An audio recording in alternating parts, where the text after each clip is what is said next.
We are at Wrigley Field, the corner of Clark and Addison, for Chicago Cubs baseball on Comcast Sportsnet. We will have baseball for you, just not at the prescribed time. Tarp on the field, lightly raining, and we may be here for a while. As you can see, very overcast conditions as the Cubs host the Oakland Athletics. Hi again, everyone. Along with Bob Brenly, I'm Len Casper. What a night, Sunday night. You had the Blackhawks, the Stanley Cup champions here. The Cup was here. You had three teams take a photo on the mound, and then Ted Lilly almost made history. Well, I don't know if there's ever been another night as far as sports goes in the city of Chicago the way it was here Sunday night, and Ted Lilly was definitely the cherry on top the Sunday. What a moment when the Blackhawks came in right field, walked the trophy around the field, let some fans touch it, and what a great photo op that was. And Ted Lilly's velocity's gone up just a little bit. We know he knows how to pitch, and if it weren't for a Juan Pierre leadoff single in the ninth, he might have thrown the first no-hitter at Wrigley since '72. You know, and I think it really worked to Ted's advantage that he didn't have his good fastball earlier when he came back. He had to learn how to use the changeup and the breaking pitches to the corners of the plate, and now that he's got that 90-mile-an-hour fastball back, he's got his full arsenal against an opposing team. And how about the drama in the ninth? Carlos Marmol, second and third, nobody out, bases loaded, one out, but he doesn't give up hits. Well, Ted didn't make it interesting enough for the first 8 innings, so Carlos came in, and it was interesting, no question about it, but that's why Carlos Marmol is so good in that role, because he can get strikeouts to get himself out of jams. Now, the Oakland A's in from the American League West, we see them a lot in spring training. This is the first time the Cubs will have faced them since 2004. And the quick story on them is they win a lot at home, and on the road they struggle. Well, and they pitch really well, which is why I think they do win at home. It's very much a pitcher-friendly ballpark out there in Oakland, but you can see the disparate numbers, 20 points higher on the batting average at home, scoring about a half a run per game more at home, and that ERA, the pitching has been really good when they play out in the Bay. The pitching matchup tonight for Oakland, it'll be a right-hander, Trevor Cahill. They'll have lefties the next 2 games, but Cahill's been very good. 4 wins over his last 5 starts. Yeah, Cahill, a power sinker ball pitcher. He'll throw an occasional straight changeup, an occasional breaking ball, but really relies on that sinker to get a lot of ground balls. And for Big Z, coming off just his second win of the year last Wednesday at Milwaukee, he'll need to throw strikes. He walked 5 and hit a batter, but pitched well enough to get the win. And we should mention, Bob, one of the reasons we maybe could have started on time with a light rain, but you don't want to get the starting pitchers warmed up and then have them sit down again. Well, no question about it. We looked at the weather radar just a moment before we went on the air, and there are storms in the area. Hopefully they'll be moving through quickly, but no manager, no pitching coach, no starting pitcher likes to get ready to go out and compete and then have to sit down again. All right, we'll take a quick break, and eventually you're going to see a little of the White Sox-Pirates game going on right now in Pittsburgh. But we'll be back with more rain delay coverage here at Wrigley Field.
Hotspur and our Comcast Sportsnet crew. We will get started about an hour and 40 minutes late.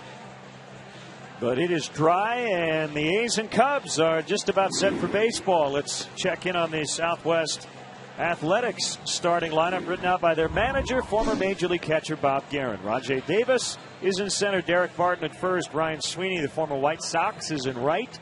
Kurt Suzuki back off the bereavement list. He's the catcher. Kevin Kuzmanoff putting together a 14-game hitting streak. Jack Cust is in left. Mark Ellis at second. Cliff Pennington, his double play partner at short. Trevor Cahill, the pitcher, hits ninth. And let's take a look at the Cubs defensively tonight. Brought to you by Jimmy John's. Alfonso Soriano, Marlon Byrd, and Tyler Colvin across the outfield tonight. Chad Tracy at third. Starlin Castro at shortstop. Ryan Theriot and Derek Lee will be on the right side of the infield. Coy Hill doing the catching this evening for right-hander Carlos Zambrano. Big Z with a victory his last time out against the Milwaukee Brewers. His first win since April 10th against the Reds. In that outing against the Brewers, went 5 innings, gave up only 2 base hits, but had a little trouble finding the zone. Walked 5 batters in that game, gave up 3 earned runs. The umpire, Sam Holbrook, back of the plate. Greg Gibson is at first. Brian Knight at second, and the crew chief, Midwestern-born Jerry Davis, at third. So Carlos Zambrano against Rajay Davis, who picked up his first major league hit as a Pirate off Carlos Zambrano back in 2006. We're underway. 1 ball, no strikes on the speedy Davis. 1-1 the count. Only the second time these two teams have met up in the regular season. And both series here at Wrigley Field. This one and then one back in 2004 under Dusty Baker. The Cubs won 2 of 3.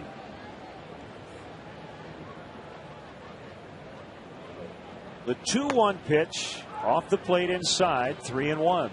Walks were a problem for Z his last time out. He did beat Milwaukee, but he walked 5 and hit a batter as well. Davis turns on it, 3-2. I think you could say the same thing about just about any leadoff hitter in the major leagues, but Davis is a guy you definitely want to keep off of the bases. 41 steals last season. He's 24 out of 28 this season.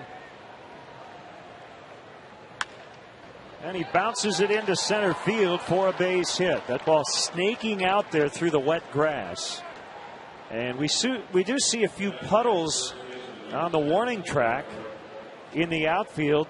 Roger Baird and his grounds crew did a great job taking care of the warning track around the dugouts and putting extra dirt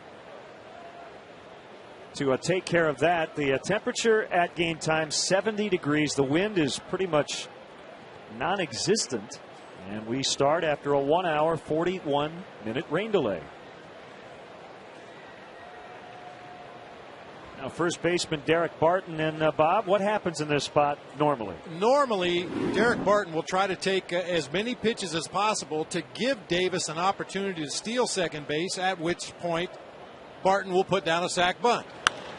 Instead, he bloops one into left in front of Soriano, and they have 2 on with nobody out. And if that's the scouting reports, he's probably going to try to get ahead and throw a strike. And a little ambush job by Derek Barton. We talk all the time about making adjustments. It's one thing to be a number 2 hitter in the lineup and get a reputation for being very patient, but occasionally you do have to jump on that first pitch in the strike zone just to keep the opposing team honest, and that's exactly what Barton did right there.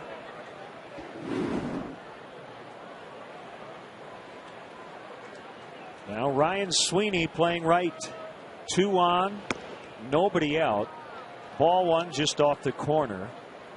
This is not a team that has scored a ton of runs. The A's third to last in the American League in runs. They pitch well. They generally catch the ball. 2-0.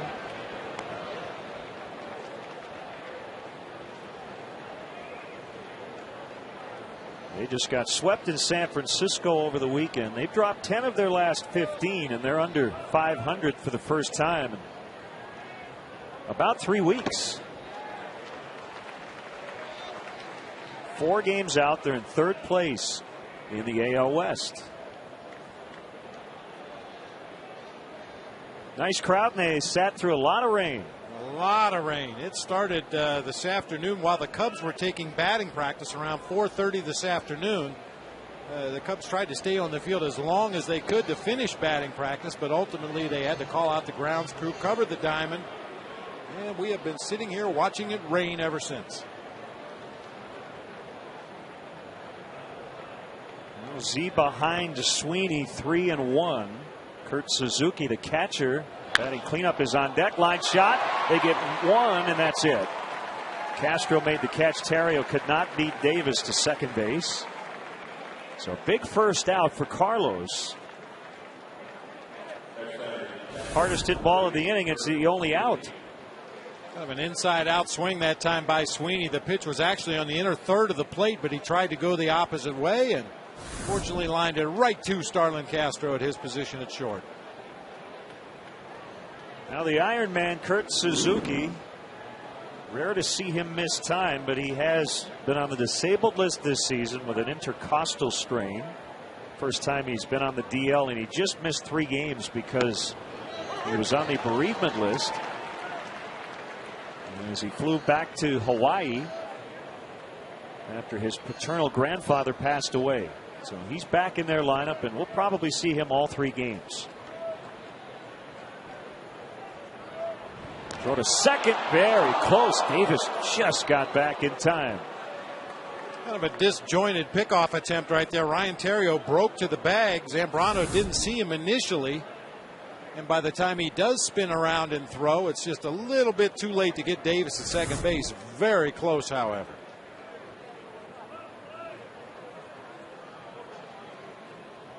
The kick in the 0-1. A pop-up, short right, and it's going to be Derek Lee. First base umpire Greg Gibson put his right arm up, so the infield fly rule did apply. But Lee caught it anyway. 2 out in the inning, and it's Kevin Kuzmanov, the third baseman.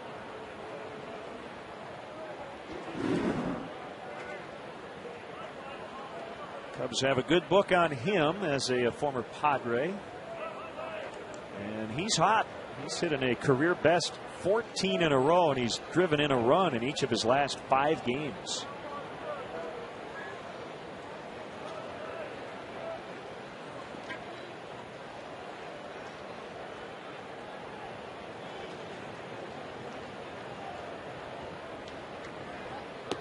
Low and outside, ball 1.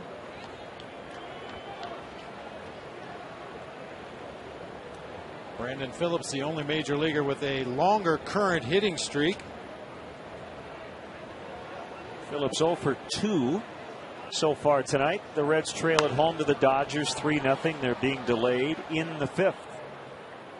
A lot of rain throughout the Midwest.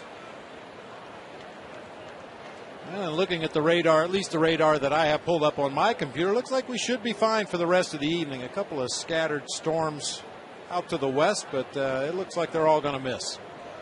That's meteorologist Bob Brenly. We'll have all the sports in a moment. With Tom Skilling. That's low. 2-1. And one thing we know about Kuzmanov from his days with the Padres, and looking at the numbers on the stat sheet, I would say it remains true today. Very much a free swinger. 40 strikeouts, only 11 base on balls. Close to 250 at bats this season.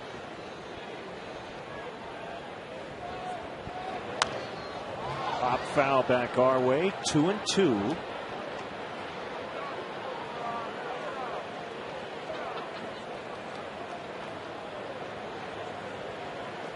Sure, the A's feel right at home here at Wrigley Field. The 40,000 plus seats match their main team color. Dark green. Got the white shoes on.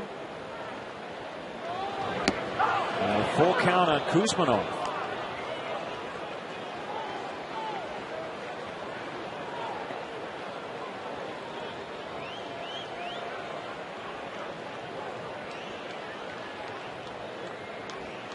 Runners will go with 2 outs. Here's a payoff pitch, and they're loaded up for Jack Cust.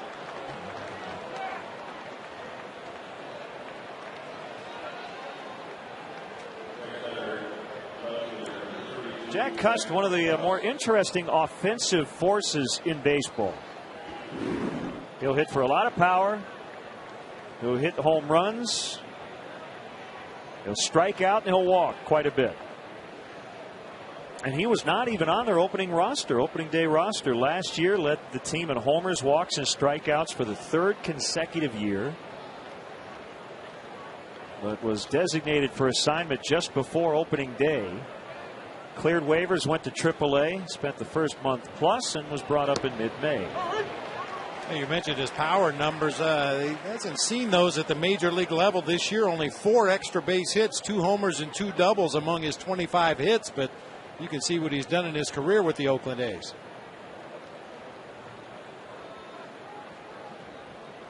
He has led the AL in strikeouts 3 times. Set the American League record 2 years ago with 197. Wow.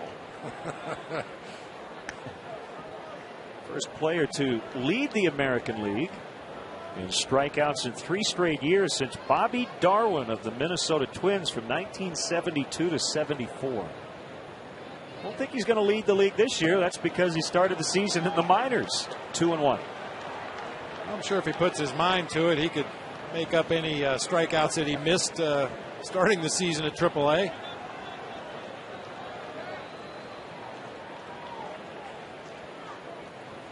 So there's a major leaguer named Jack Cust. Do you think there's one named Jack Swore? Oh.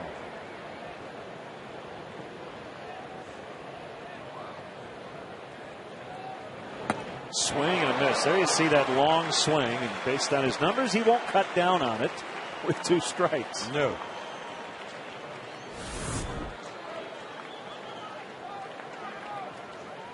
Ooh. A bit like Matt Stairs. He doesn't leave anything in the bag.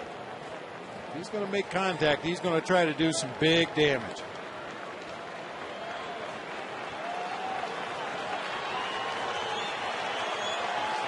Three on, 2 down, a 2-2 count on Cust.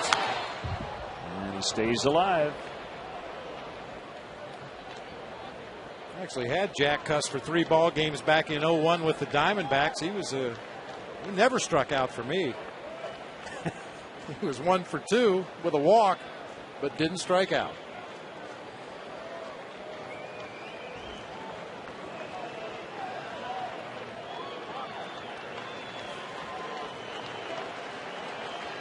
Well, if he kept him for more than a couple of days, he probably would have. I'm sure he would have. That's why we only used him in 3 games. Another 2-2 inside. He has run it full. So Big Z walking right on that edge. 3rd full count of the 1st inning. This park tonight, at least so far, playing about as neutral as you'll see it in terms of the wind. No wind whatsoever.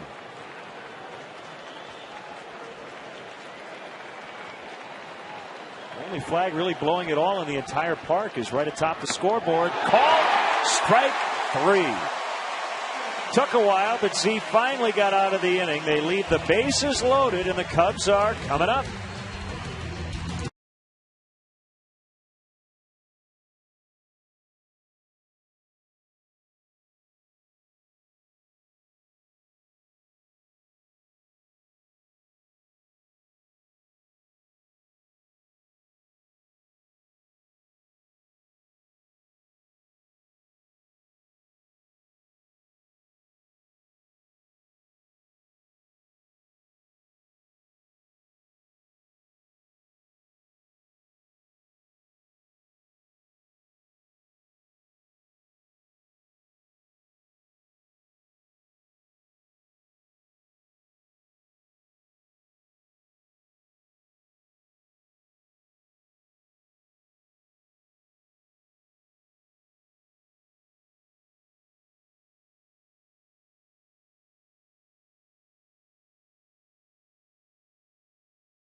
Quick look at the A's defensively, brought to you by Jimmy John's. Cust, Davis, and Sweeney across the outfield tonight. Kuzmanoff and Pennington on the left side of the infield. Ellis and Barton on the right side.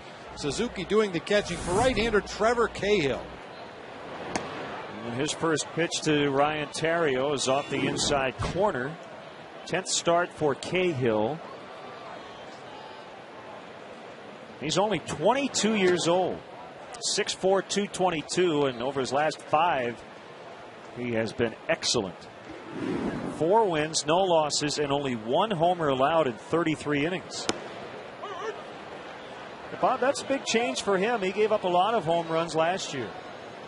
Which is kind of surprising for a sinker ball pitcher, which Trevor Cahill definitely is. A power sinker, throws a changeup.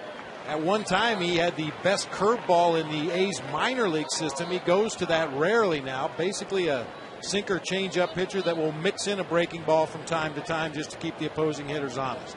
He set an Oakland rookie record by surrendering 27 home runs last season,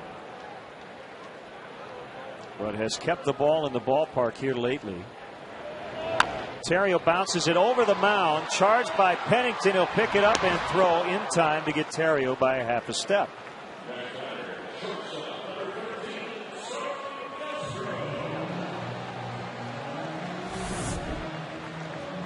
Theriot might have a chance once that ball got past the pitcher. Cahill on the mound, the slow track that we're working with here tonight because of the rains earlier today, but Pennington showing a real strong throwing arm, cutting across the diamond there just in time to get Theriot. Now rookie Starlin Castro, who continues to play every day. He's had a tough month of June at the plate, hitting 162. In the first half of this month, strike 1 on Castro. Cahill facing the Cubs for the first time, so this is his Wrigley debut.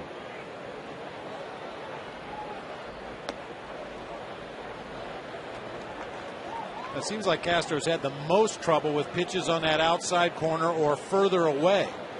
With that Cahill sinker tailing back toward the middle of the plate to the right-handed hitting Castro, this might be a good matchup for him.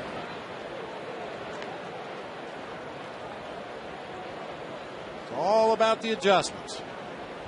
Opposing pitchers are going to probe every quadrant of that strike zone, trying to find a weakness with the young hitter, and at least for the time being, they found that weakness low and away. This is Sweeney and right for the second out, bringing up Marlon Byrd. I could probably give all the Cubs hitters a pretty good scouting report on most of these A's pitchers, considering he faced them a lot with Texas.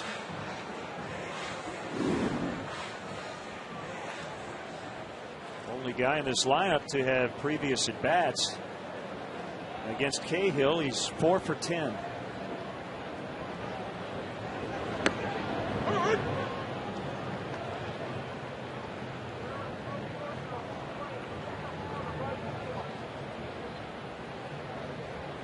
Marlon's been hot lately.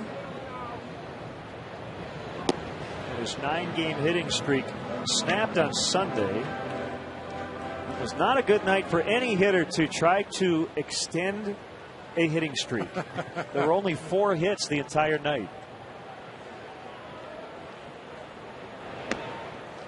Yeah, a lot of noise here at Wrigley on Sunday, but very little of it coming from the bats.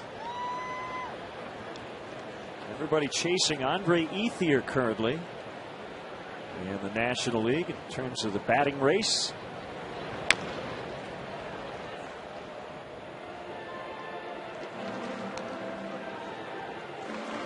Marlon Byrd and Alfonso Soriano made good use of the rain delay. I saw them head out to the batting cage with Rudy Jaramillo. They got some soft toss in out there, an extended session of soft toss. And still came back and had time to shower up, put on a uni, have a meal, and still wait for the first pitch. Big swing. He just got a piece of it. And it's still 2-2. Derek Lee is on deck. Good to see Aramis Ramirez out taking extra batting practice today. The early session as he rehabs that sore left thumb. Everything went well today. Still not sure when he'll be back. I think the Cubs would like that thing to be as close to 100% as possible. to avoid a return trip when he's eligible to come off.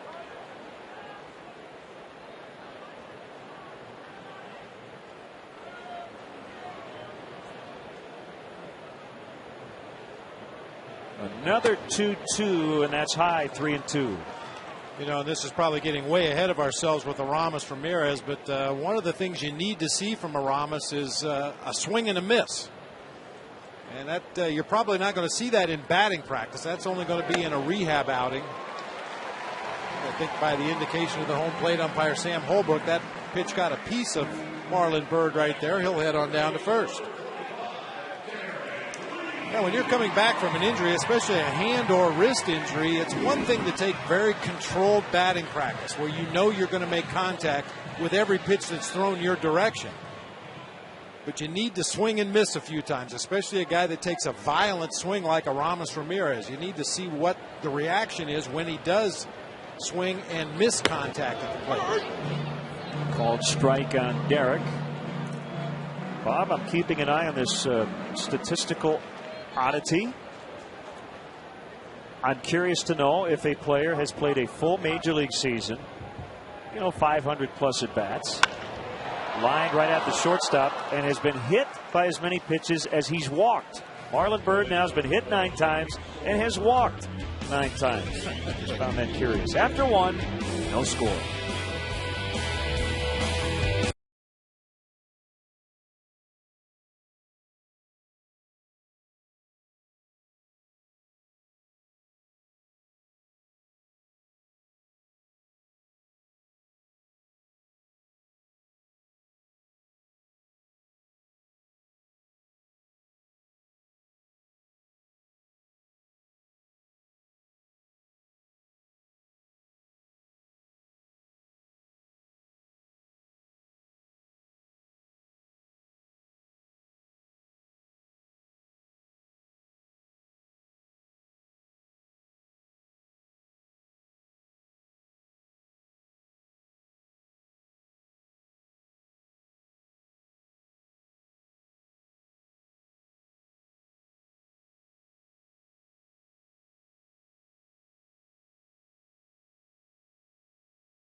And the question is this, and we'll find out sooner than later.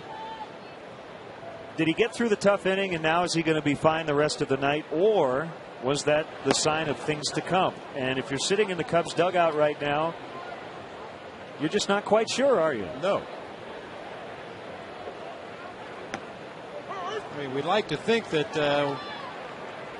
tap dancing his way through that first inning without being scored upon is an omen for good things for Big Z. Mark Ellis elevates, and Marlon Byrd will haul it in. Steven Strasburg has taken the league by storm. He's the National League Player of the Week. 2 wins, 22 strikeouts in under 13 innings. Included 14 in his Major League debut. Not bad. Not bad at all. I'm torn when we see the Nationals, and his next start will be against the White Sox. Part of you wants to see him pitch, but I don't know if I want to see the Cubs have to face him. And I guarantee you, Bob, there are hitters all over the league who are saying to themselves, I want to face him. I want a piece of that. Yeah. Bring it on. Cliff Pennington, a switch hitting shortstop, hitting 8th with the pitcher Cahill on deck. 2-1. Well, I'm sure it was the same way back in the day with Sandy Koufax and Don Drysdale and Bob Gibson. I mean, you may have looked forward to the matchup, hoping to do something against those great pitchers, as D. Lee's going to feed Big Z. Really out at first. Nice play. But I imagine that somewhere in the midst of that ball game, a lot of hitters had secondary thoughts about, geez, what was I thinking? I should have taken tonight off. Cahill 1 for 2, so he is a career .500 hitter, but it has not gone well for the A's pitching staff.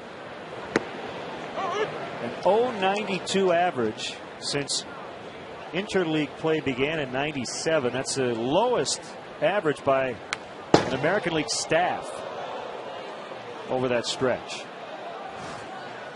Heads up on that first baseline. He hit a rocket over there just to the right of the screen. Fortunately, they've got the hockey-like plexiglass. Low and outside.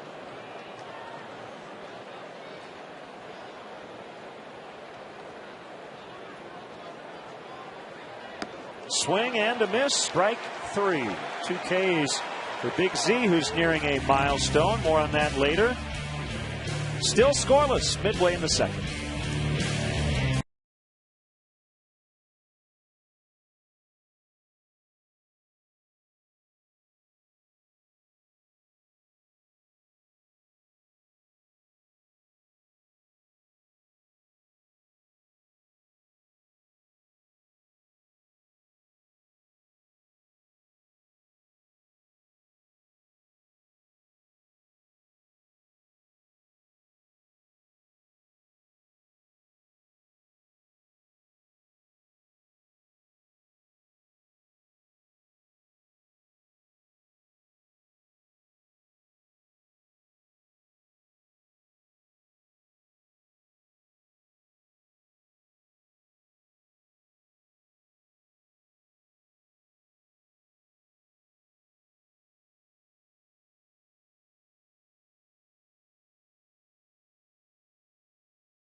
Doing one of his favorite off-field activities, fishing. Fresh fish. Colvin, Soriano, and Tracy against right-hander Trevor Cahill, who's actually starting in place of Dallas Braden, the left-hander who threw a perfect game earlier this season, has some forearm/elbow soreness, so he was pushed back a couple of days, and he will start on Thursday against right-hander Randy Wells. And you can catch it right here on Comcast Sportsnet.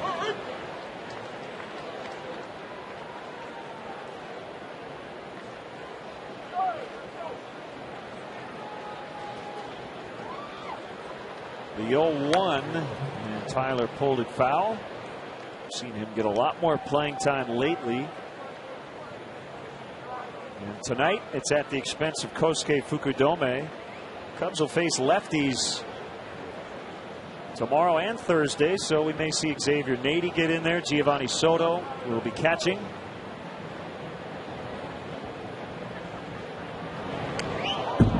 One and two.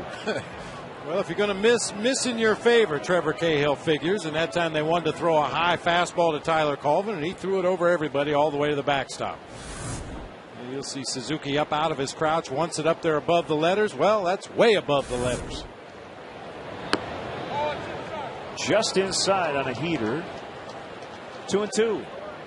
Yeah, that's going to be a tough pitch for the lefties in the lineup tonight. Chad Tracy, Tyler Colvin. That comeback sinker that starts right at the right thigh and then tails back toward the inside corner. That one. Got him that time.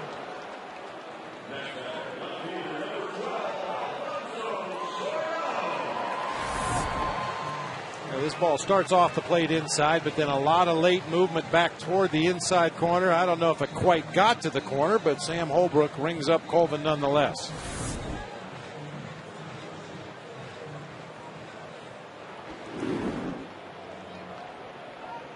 Now Alfonso Soriano, who hit his 300th career homer on Friday against the White Sox. His first career homer, in case you're wondering, was a game ender at Old Yankee Stadium off Norm Charlton of the Tampa Bay Devil Rays, September 24th, 1999.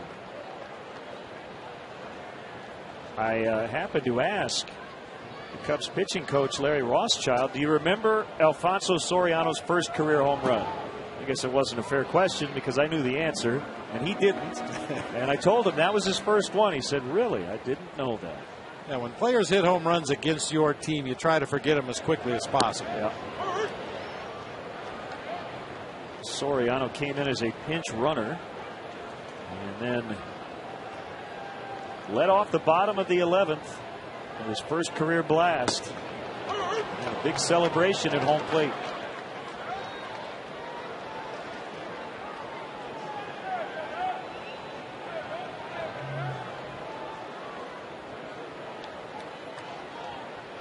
With 3-2 on the way, and he bounced it foul.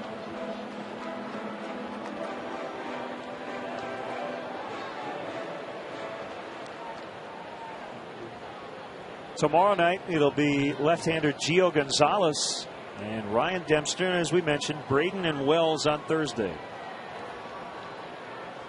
And then more lefties over the weekend. The Angels will have 2 lefties in that series. Scott Kazmir on Friday and Joe Saunders on Sunday.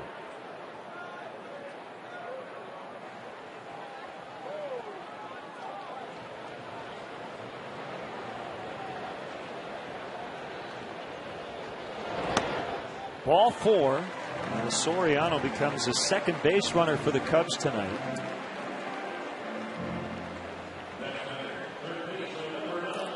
It's been a while, so let's get you caught up on what's going on around baseball. On this Tuesday, Chipper Jones talking about possibly retiring at the end of the season. And if he does, he'll go out with his manager, Bobby Cox. Roy Halladay in a rematch was not good tonight as the Yankees beat the Phillies. And we're hearing trade talks. Roy Oswalt's name continues to come up. Halladay gave up 6 runs in 6 innings and lost to CC Sabathia 8-3. In that World Series rematch. Granderson, Teixeira, and Swisher went deep for the Yankees in that one.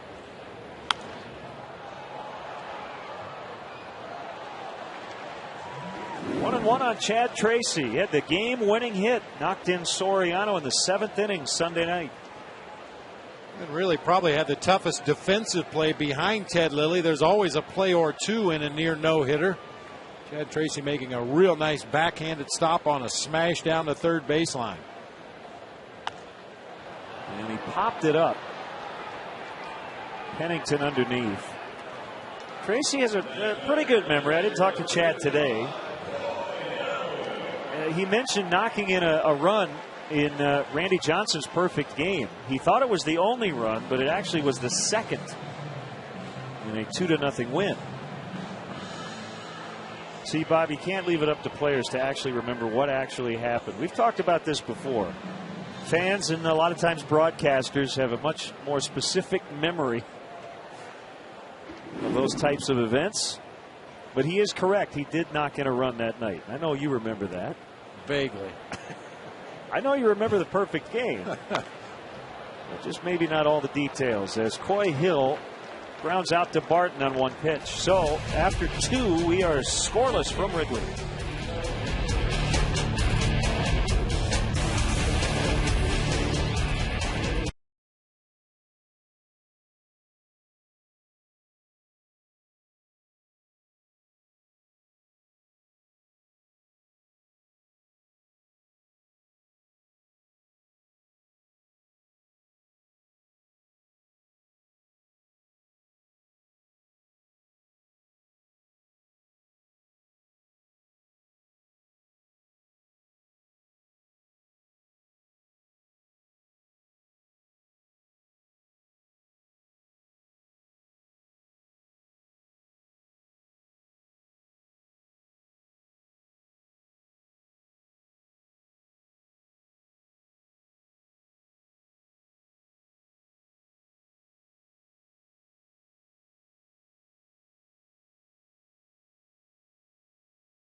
Every game and get behind-the-scenes access with in-depth stories, insider blogs, and exclusive video.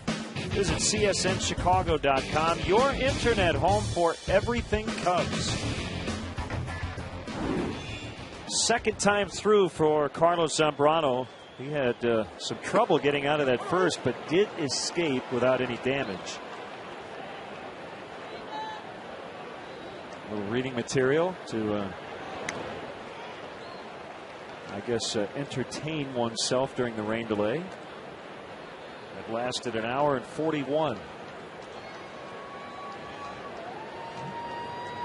Well, a rough finish to the game the other day for Davis in San Francisco on Sunday. He got doubled off second base on a fly out to center to end the game. The A's were down 4 runs at the time. That's one of those cardinal sins as he flies out to Marlon Byrd. Yeah, the A's and the Giants split their Bay Bridge series this year. The home team winning all 3 games each time. The A's only gave up 1 run in their sweep in Oakland. But then, as you said, they got swept in San Francisco.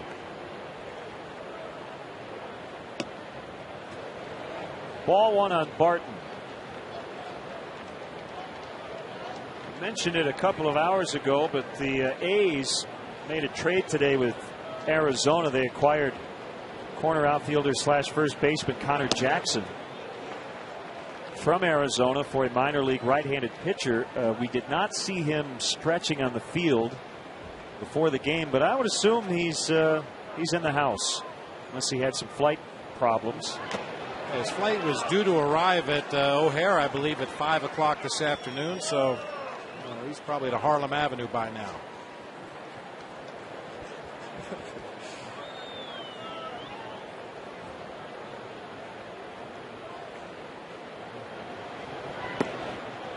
Z landed awkwardly, 2-2.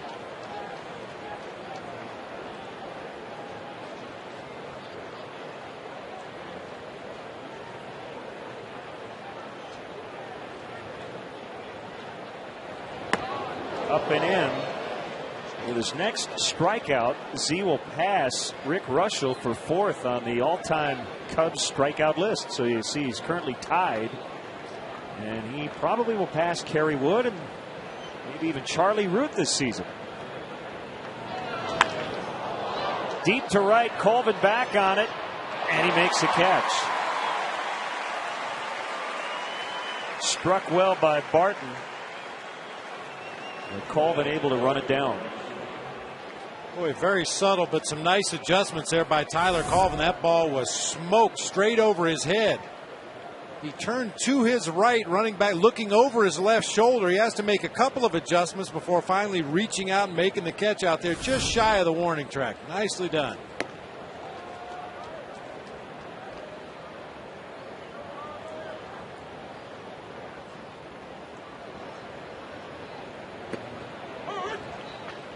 One and one to Sweeney.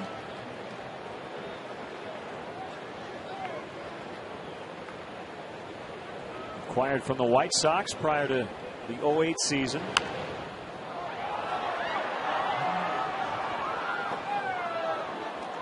He was the White Sox #1 prospect, according to Baseball America, in 2007.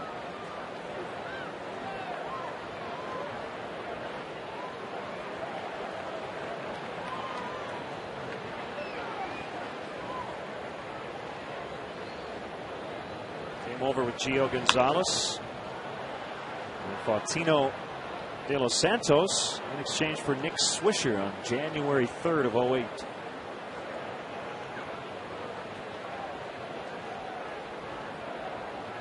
Sweeney's from Cedar Rapids, Iowa.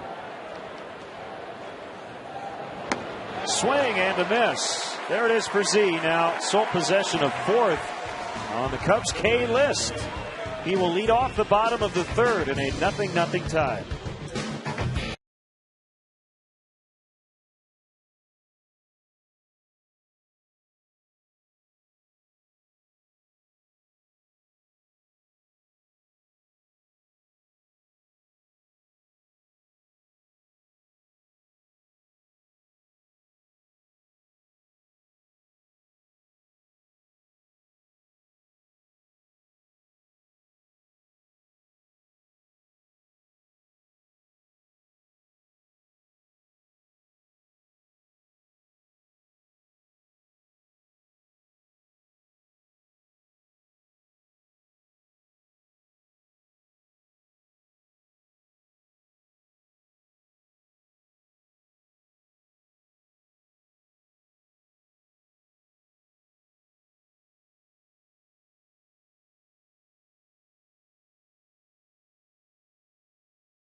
Angels at 120.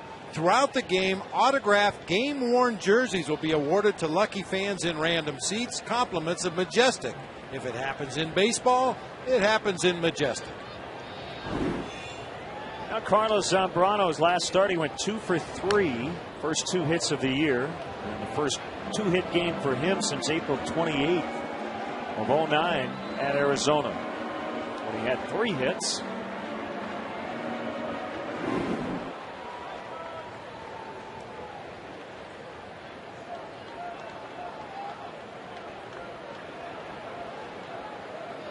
See if the Cubs can take advantage here the rest of this week in that number 9 spot. Some pitchers who normally don't swing the bat for the A's and the Angels. And the Cubs pitchers do. Not only swinging the bat, but running the bases. I think we kind of forget sometimes that not only do the American League pitchers not swing the bat, but if they happen to reach base, that's something that's very foreign to them as well.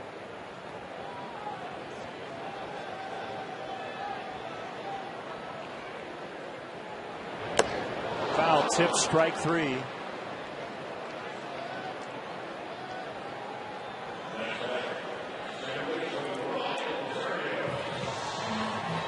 Certainly Zambrano's reputation precedes him as a hitter. Opposing teams know he's going to be very aggressive. He wants to hit the ball 9 miles every time he swings the bat, and that time chased the pitch way up out of the zone. Terrio, a ground out victim his first time. Kuzmanov plays in a couple of steps at third, guarding against a potential bunt. Instead, a ground ball to Pennington. 2 outs.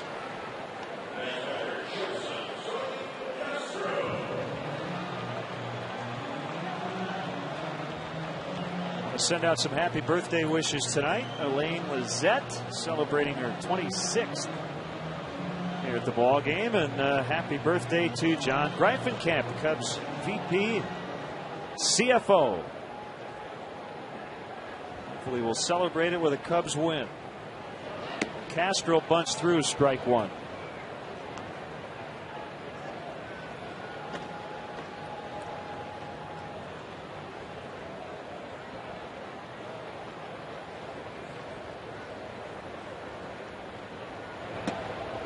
Outside corner, and just like that, it's 0-2. Tell you come up there with a game plan, try to lay down a bunt, you miss it, take a pitcher strike, you're immediately in an 0-2 hole. It happens fast, doesn't it? It really happens fast, and that's a tough decision for any hitter to make up your mind. I'm going to think about bunting this first pitch for a base hit. You square around there and bunt it foul, or pull the bat back and it happens to be a strike, and now you know the at bat is going to be a grind. And usually what happens, especially for guys who are capable of driving the ball out of the ballpark, and certainly Castro has that kind of power, you make up your mind to bunt that first pitch and it's a nothing fastball right down the middle of the plate. The one you dream about hitting out of the ballpark, and that's the one you're committed to bunting.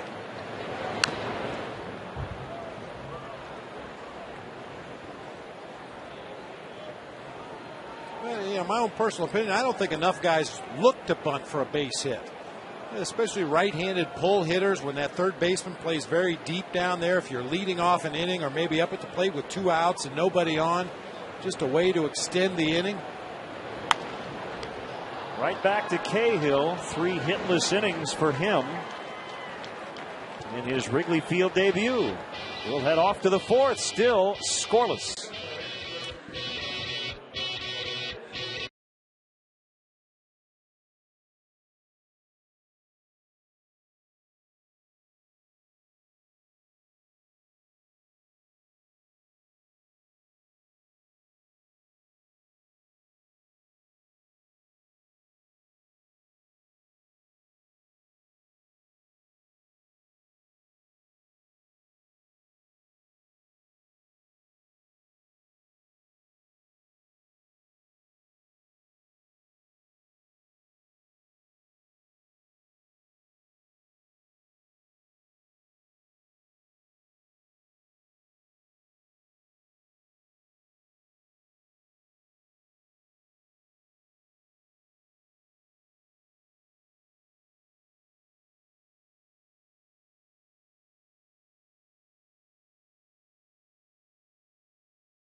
Deluge in the late afternoon, early evening hours.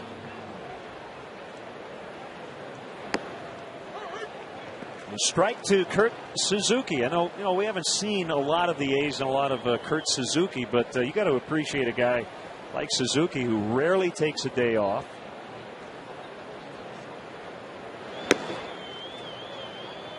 Batting in that coveted cleanup spot.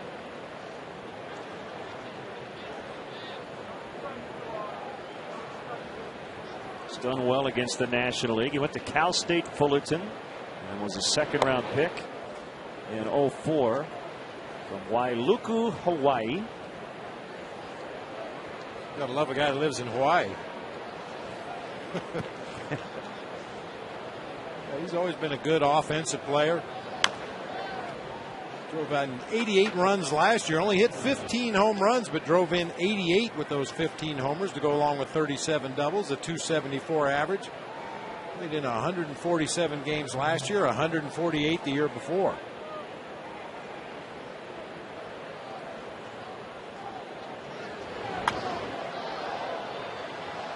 Still 2-2 on Suzuki.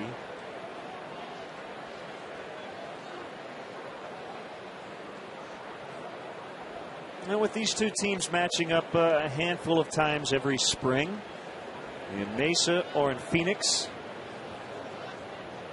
I'm sure this year everybody on each team paid a little more attention to the opposing pitcher or opposing hitters, depending on your perspective, knowing that we were going to have a mid-June matchup. Maybe not so much the players, but certainly the coaching staffs. Right, we know that for sure.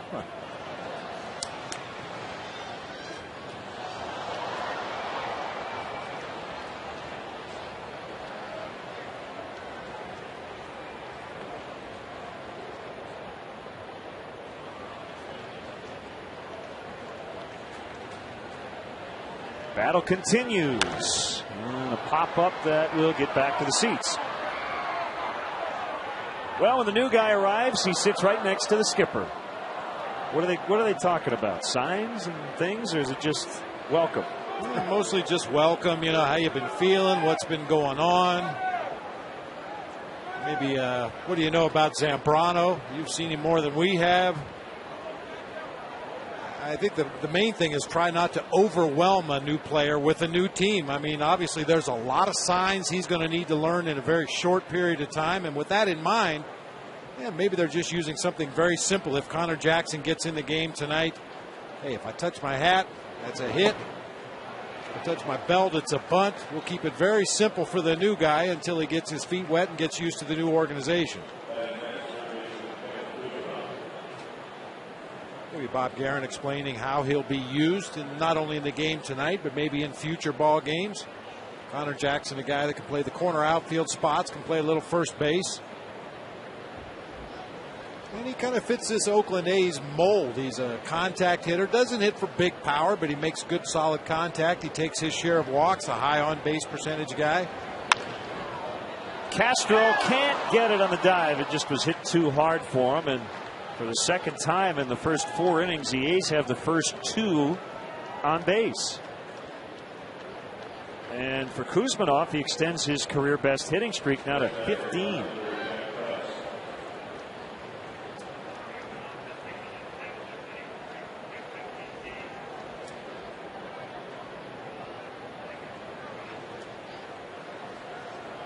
I wouldn't look for a bunt.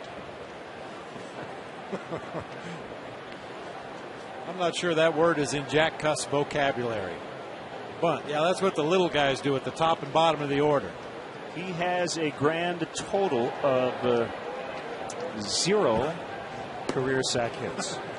None. And he made his debut back, as you mentioned, in 2001.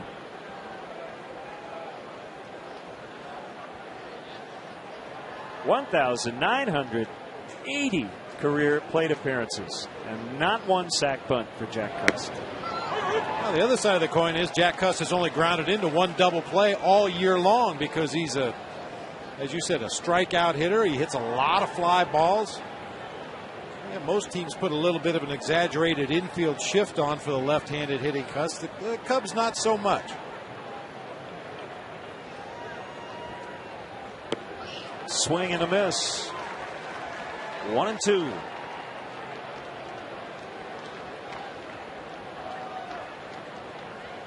Wind now starting to blow basically straight out.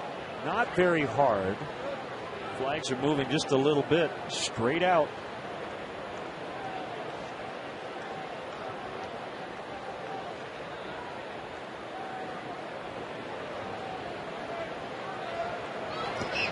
That squirts right through the wickets.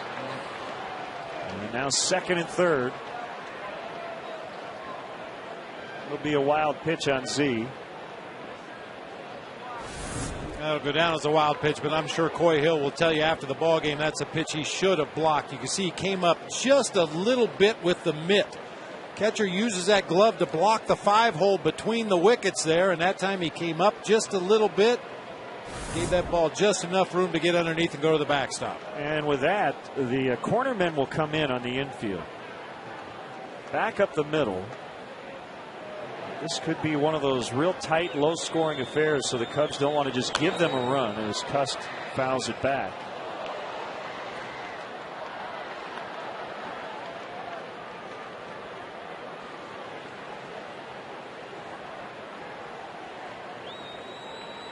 Z wants a strikeout. And you've got a little wiggle room with first base open. And as we mentioned, Cust is a strikeout candidate.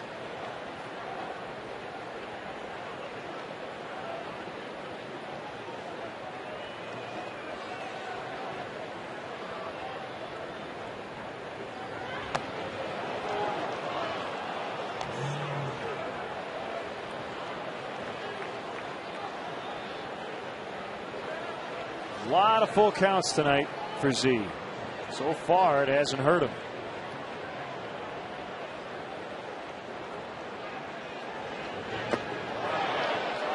And he held up, and they are loaded with nobody out. It hasn't hurt him in the score, but the pitch count is definitely going to take its toll as this game wears on. Time for AT&T Trivia.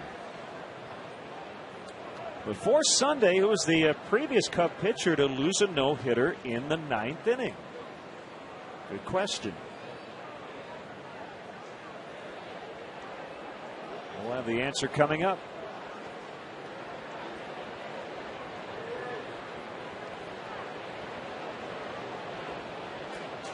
Mark Ellis with the bases loaded. High strike. Fly to center his first time.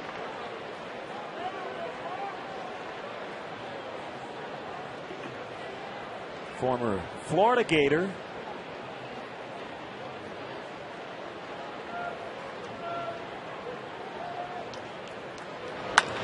Ground ball, base hit into right. They get one. They'll go station to station. Mike Gallego, the third base coach, holding up Kuzmanov.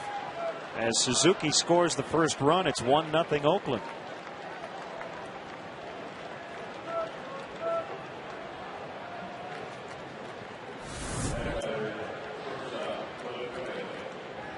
Belt high on the outside corner of the plate. That's actually a nice piece of hitting right there by Mark Ellis. Didn't try to do too much and pull that ball and end up hitting a lazy fly ball to left. He stayed right on it.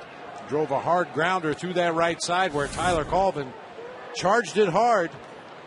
Forced him to hold that runner at third. Bob, this is where the inning management discussion comes up, because you have the 8-hitter Pennington, then the pitcher. That's dribbled toward Derek Lee. He's going to fire home. They'll get one. So he gets the 8-hitter. If he can get the pitcher without making contact, I mean, ideally a double play ball. But if he can get Cahill, he has a chance to escape with limited damage. And that's the way you have to think about it. When you have the bases loaded and nobody out, you can't realistically think you're going to get out of the inning unscathed. So you just want to limit the damage. Now, if you get 2 quick outs and keep the bases loaded, now you start trying to think about getting out of the inning without a run scoring. But Big Z can retire Cahill here and find a way to get Davis to end this inning. I'd say it's a pretty good job of escaping danger.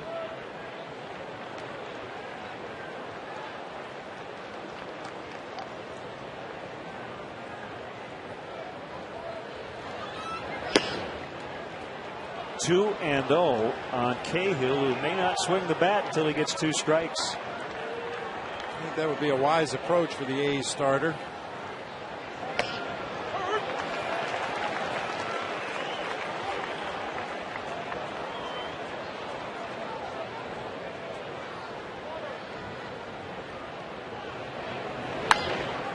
Didn't hit it hard. Where's he going to go? Nowhere. It kicked off the heel of Derek's glove. And that will be his first error since opening day. Boy, that hurts. Yeah, that really hurts. And that was kind of a tweener there, Len. I think maybe even Derek Lee had a little bit of indecision as to where he was going to go with this ball. A little chopper to the right side. Could have conceivably tried to go to second base and complete a double play with the pitcher running. The most obvious play is to go home once again and cut off the second run of the game, but unfortunately kicked off the heel of his glove, and he was able to do none of those things. So the bases are still loaded, only one out and a foul strike on Davis. Derek snapping a 59-game errorless streak. He had gone over 500 total chances in between errors.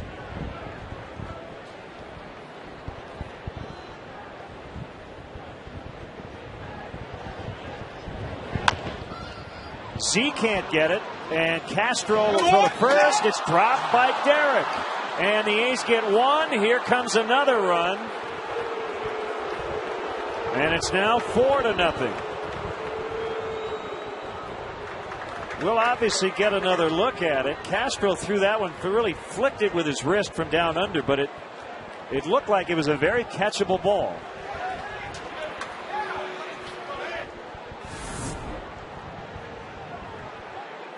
A nice play by Castro, cutting across the diamond. He knows he has to hurry with Davis running down that line. Yeah. And yeah, just a clank right there. Hit off the thumb of Derek Lee's glove and dropped to the ground. Watch his head, Bob. I think he took his eyes off the ball.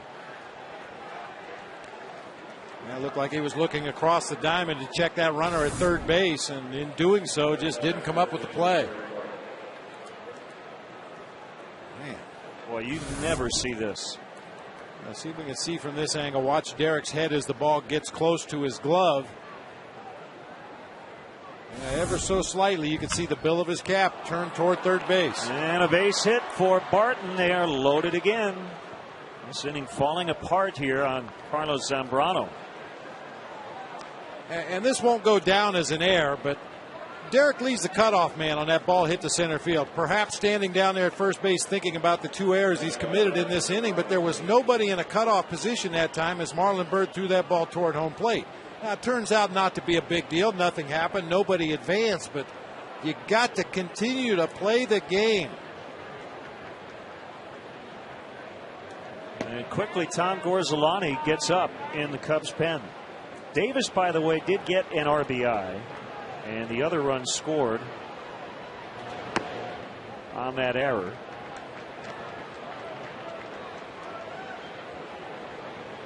Well, so much for inning management.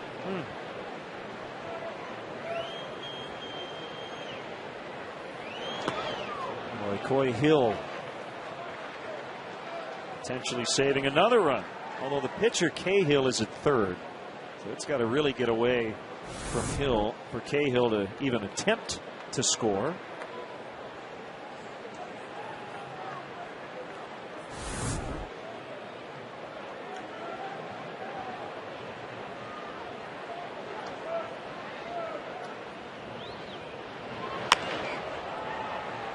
Shallow center, and Marlon Byrd lays out, and he made the catch.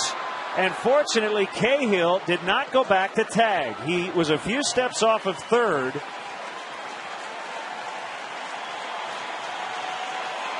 And a big play by Marlon Byrd. So 2 outs in the inning. All right, we've seen Marlon make this diving catch coming straight in, but this might have been the toughest one yet because he initially broke back on that ball. He was in the act of taking the ball out of his glove when it popped out of the webbing. Fortunately, the A's had the pitcher running at third base and was kind of confused as to what to do. Like we talked about just a few moments ago, that's something that is completely foreign to an American League pitcher, what to do when you run the bases.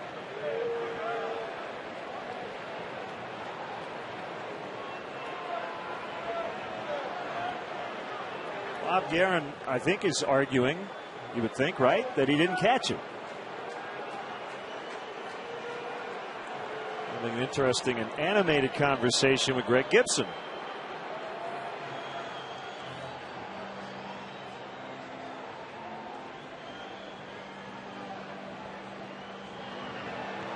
The only way this is a catch is if he's making the exchange to make a throw. You have to basically take the ball out of your glove. That's how you prove you've caught it. And yeah, that's a catch. Yeah. That is absolutely a catch. It has nothing to do with 2 feet on the ground or any of that stuff that they talk about in football. You have to present the ball. And that's what Marlin was doing. This is an unwinnable argument for Bob Guerin because it's a judgment call on the part of Greg Gibson, the first base umpire, who was responsible for that call out in shallow center field.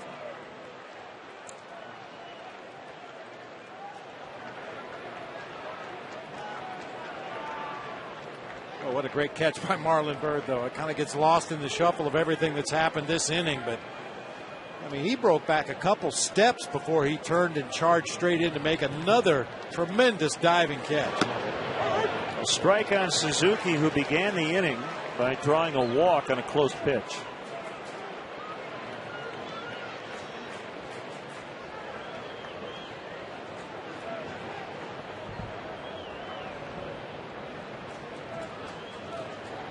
The 0-1 fouled back, 0-2. Z has ended each of the first 3 innings with a strikeout, has a chance to do that here.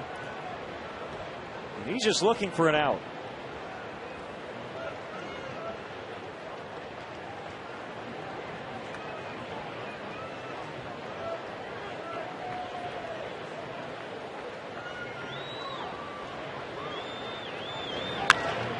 Ground ball right side. Terrio picks it up, and that's the inning. A 33 pitch, 4-run fourth, including 2 errors from a Gold Glove first baseman. It's 4-0 Athletics.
So we go back to the recent no-nos lost in the 9th.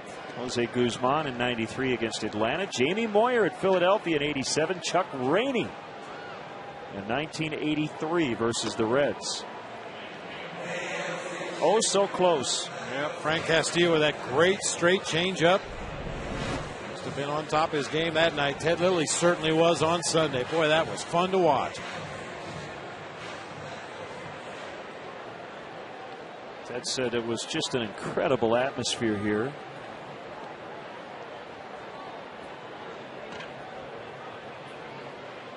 Well, he made an incredible atmosphere. Yeah, he did, and he tried to end the no-hitter. He tried to finish it, I should say, in the rain.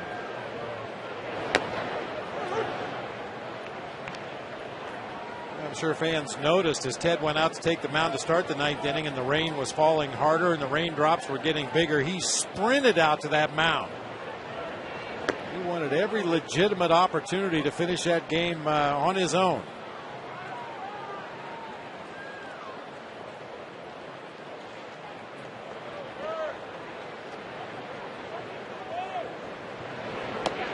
Swing and a miss, strike 3. So Marlon Byrd is out.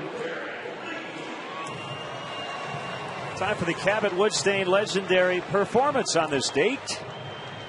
In 1997, Cubs beat the Brewers to take that Interleague Series 2-1. That was the first year of Interleague play. And the aforementioned Frank Castillo, 5 hits and 6 1/3 to win the game. He drew over 112,000 for that 3-game series.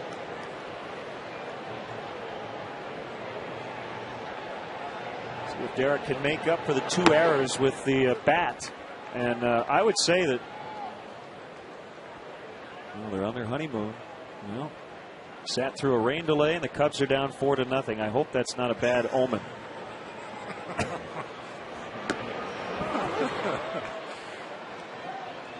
I would say through the Derek Lee offensive slump, he has not taken it out on defense.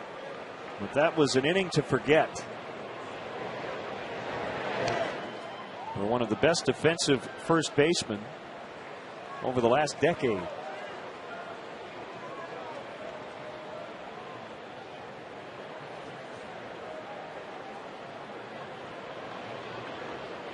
Three of those 4 runs were unearned as a result. And a full count as the Cubs are still looking for their first hit off Trevor Cahill. Oh, by the way.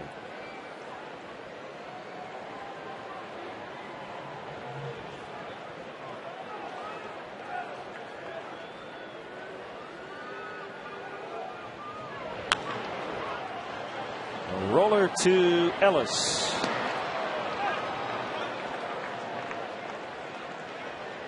With Tyler Colvin making his way to the plate, it's time for our Coors Light freeze cam. Tyler's at bat back in the 2nd inning. With 2 strikes, he took that pitch for a called ball and then took that pitch for a called strike 3. The only difference I see is the second one was a little bit lower, but both pitches that off the body sinker, freezing the left-handed hitting Tyler Colvin. Brought to you by Frost Brewed Coors Light, the world's most refreshing beer.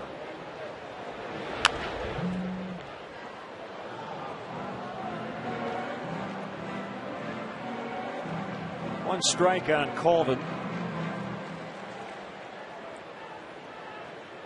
One last Ted Lilly note. I asked him today, did your teammates ignore you? Was there anything different than a normal start? You know, it's not always easy to ignore a guy in that dugout. If you've never been in it, you have a tough time getting more than about 15 people in there comfortably. And he said, no, it felt like a normal start in that regard. You know what? They may have treated him differently, but he may have been completely oblivious in a good way. Guys get in that zone as Colvin keeps the inning alive. I'm sure some guys stayed away from him. So the first hit for the Cubs comes with 2 outs in the 4th.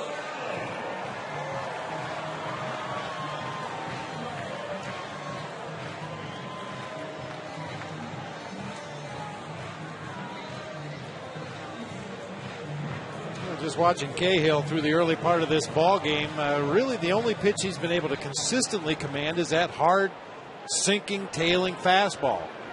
He's thrown a couple of sliders in the zone, but for the most part he's missed badly either in the dirt or way wide of the zone with that breaking pitch. It was a pretty good one right there for a strike, a swinging strike that time from Soriano, but those are the kind of things you watch for from the on-deck circle and the bench. What pitches is he getting over the plate? What pitches is he missing the zone with? What should I look for when I go to the plate? I don't think there's any question facing Trevor Cahill, you're going to get at least a couple of sinkers in that strike zone every at bat. 2 strikes to Soriano.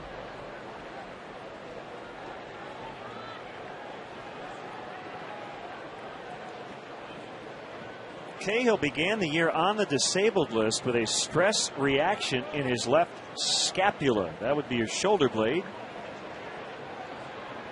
He had 1 rehab start at AAA. Swing and a miss.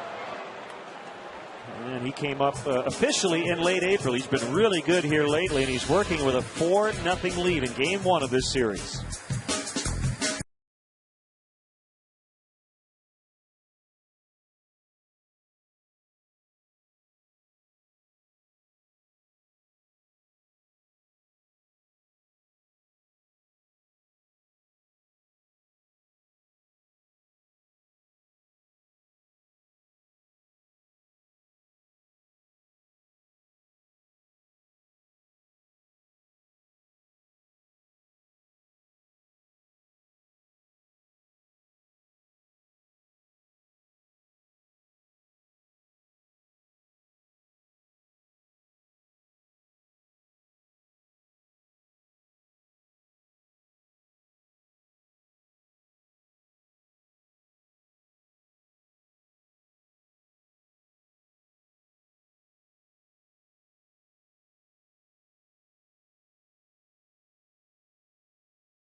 If you're the 500th texter, you could win 5 $5 foot-long subs from Subway. Zambrano still in there here in the 5th against Kevin Kuzminoff. 4 runs in the 4th for the Athletics. 10 batters came to the plate. Only 1 run was earned.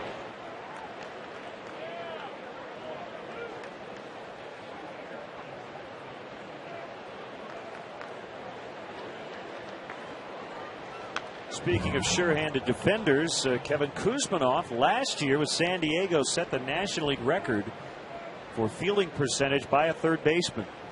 At .990, only 3 errors. He already has 7 this season. Vinny Castilla had the old record of .987 back in 2004. Driven into center, but right at Marlon Byrd with just a couple of steps to his left.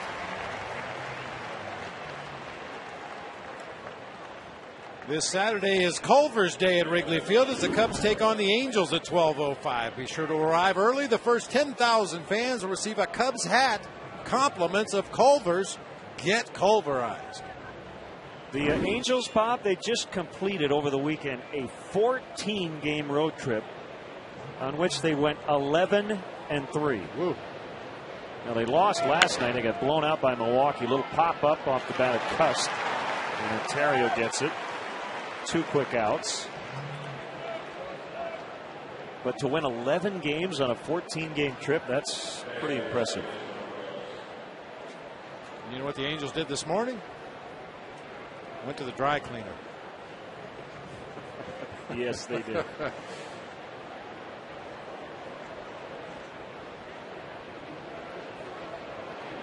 They better have a dry cleaner that has a very quick turnaround because they're headed here in a couple of days. And they're getting blown out again tonight, 6-0 in the bottom of the 3rd. Zambrano with a 1-2-3 5th inning. How about that? 7 pitches to get 3 outs. 4-0 A's.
wanted to come back after that great night Sunday. They trail 4-0 here. Still a long way to go. We're only in the bottom of the 5th, but in Big Z's case, Bob, 3 unearned runs. We know about the errors, but just not throwing enough strikes tonight. Yeah, and missing the strike zone by such a margin that the A's hitters aren't even tempted to swing. We talk all the time about the illusion of a strike. Keep the ball around the edges of the strike zone, make it look like a strike, and get the swings and misses, get the weak balls put into play. But when he's missing the zone tonight, he's missing by a wide margin and falling behind some counts. Thank goodness for that last half inning. Only 7 pitches to get the 3 outs. Now, having said that, he had to work extra hard in the 4th to get out of that inning because of the 2 errors. And in the meantime, the Cubs have to figure out Trevor Cahill. That's not a bad start as Chad Tracy draws the leadoff walk.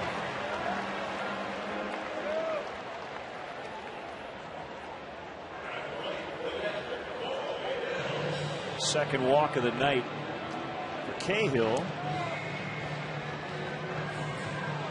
So it's Cahill against Coyhill.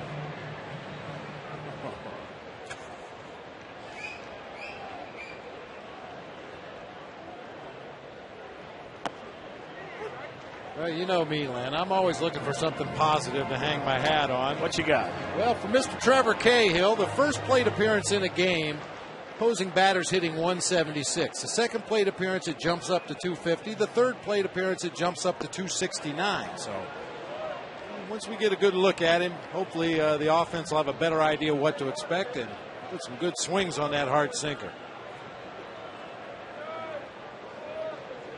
2 strikes to Hill. Zambrano in the on-deck circle. No action in the Cubs pen.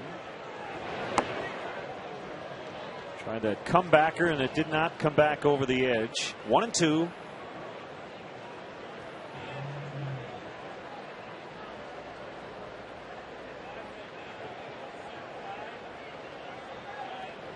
The kick and the pitch. Bounce to second. No tag applied. They get the out at first, and that's it. Well, Ellis tried to swipe Chad Tracy as he was flying by him and could not get him.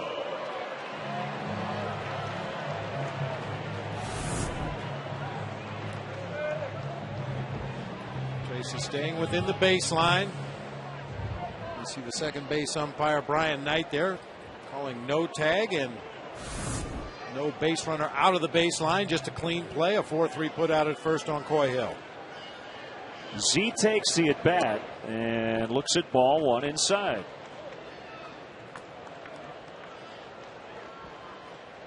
Struck out swinging in the 3rd.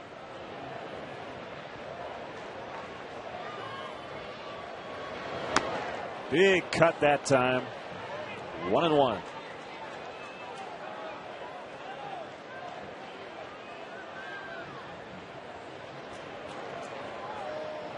Few finals from around baseball out of interleague action. Tigers over the Nationals 7-4. That's a final. Max Scherzer over John Lennon. Wafted out into short center base hit. And Chad Tracy heading home with a Cubs first run. So Z helping out the offense with an RBI hit. It's now 4-1.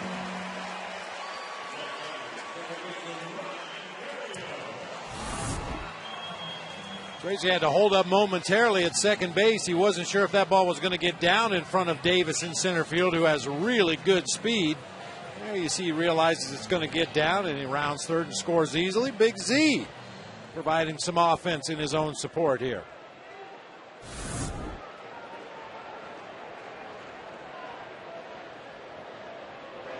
Ontario looks at a breaking ball for a strike.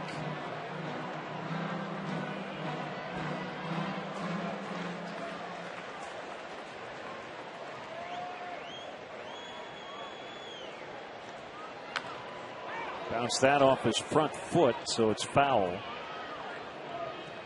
Mets held on to beat Cleveland 7-6. Francisco Rodriguez gave up 2 runs in the bottom of the 9th, but did notch his 14th save. Ike Davis with his 8th home run. Hafner and Duncan. It's Shelley Duncan with homers for the Indians. Santana over Masterson. Another base hit.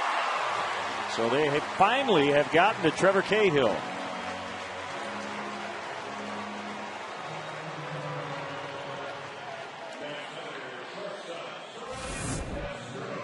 Well, it's Terrio's third at bat in the game. I just told you, third time through. Well, you would really like to think against any starting pitcher, your third at bat in the ball game, you should have a much better idea of his release point, what the ball looks like coming out of his hand when he throws a sinker, what does it look like when he throws his breaking ball. Is there anything in his delivery I can pick up that may enable me to discern between one pitch or the other? Yeah, hopefully with each successive at bat you get a little better beat on that opposing pitcher. 2 on for Castro. This is the first time tonight the Cubs have had multiple runners on at the same time.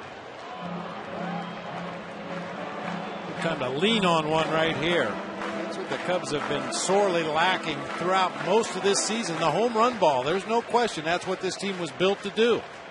Slug homers. Some of it is due to the opposing pitching they've seen. Some of it because of the conditions here at Wrigley. Line shot, base hit. Z coming around third. The throw to the plate by Cust is cut off, and it's 4-2. Starlin Castro with his 14th RBI of the year, and the Cubs are back in it.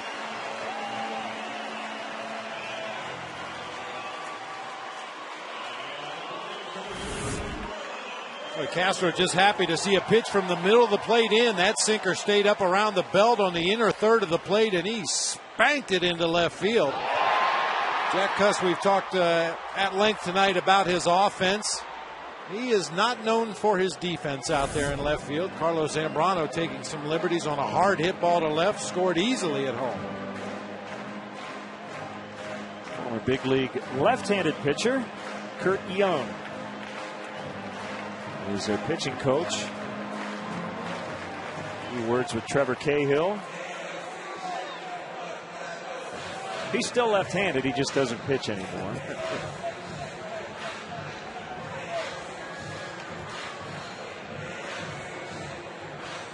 Three consecutive hits. It's 4-2, and here's Marlon Byrd.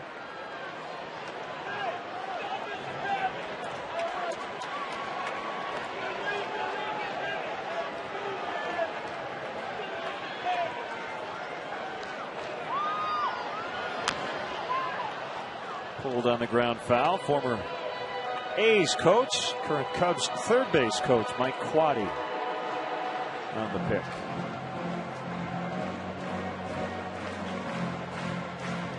Not a lot of A's left from Mike Quaddy's time with the Oakland Athletics. I know you were talking to him about it before the ball game today. Just a couple of the players, a couple of the coaches remain. Yeah, he was on Ken Maka's staff.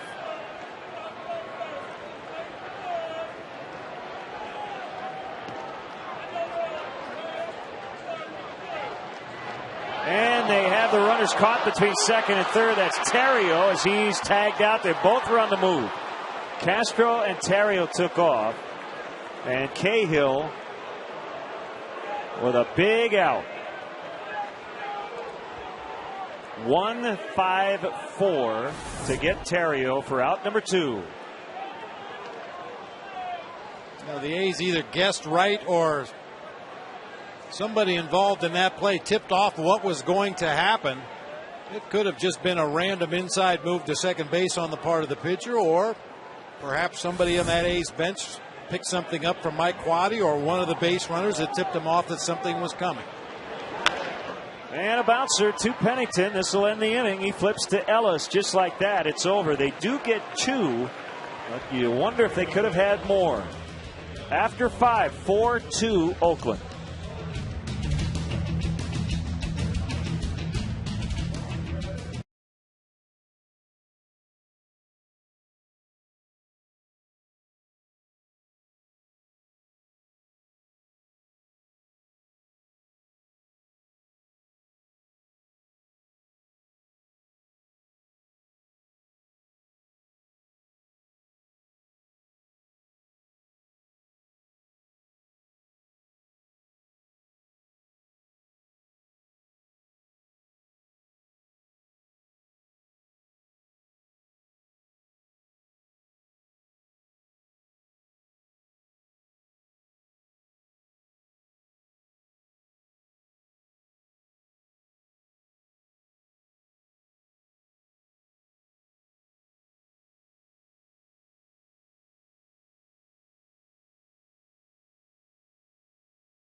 On Sports Night, presented by Dex. Coming up tonight after Sylvania Cubs postgame live, the Blackhawks team president John McDonough speaks to an 8th grade graduating class, and we'll also have interleague highlights. Join Pat and Luke for Sports Night, presented by Dex, tonight after postgame live, only on Comcast Sportsnet, fans' best friend.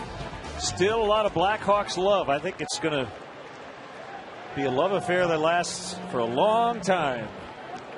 Training camp's right around the corner. You get a pretty short summer after you win the Cup. Barehanded, and Tracy unable to make the play. That's a leadoff bunt single for Cliff Pennington.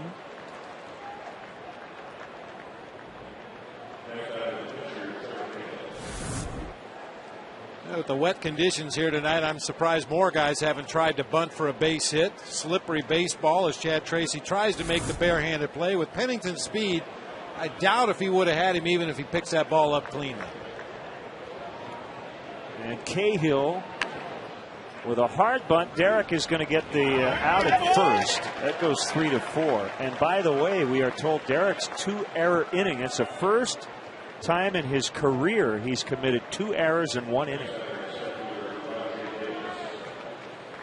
Well, speaking of the Blackhawks, hey fans, text dunks to B-Hawks. That's 242957 to join Blackhawks Mobile and be entered to win a puck signed by Blackhawks defenseman and 2010 Norris Trophy finalist Duncan Keith.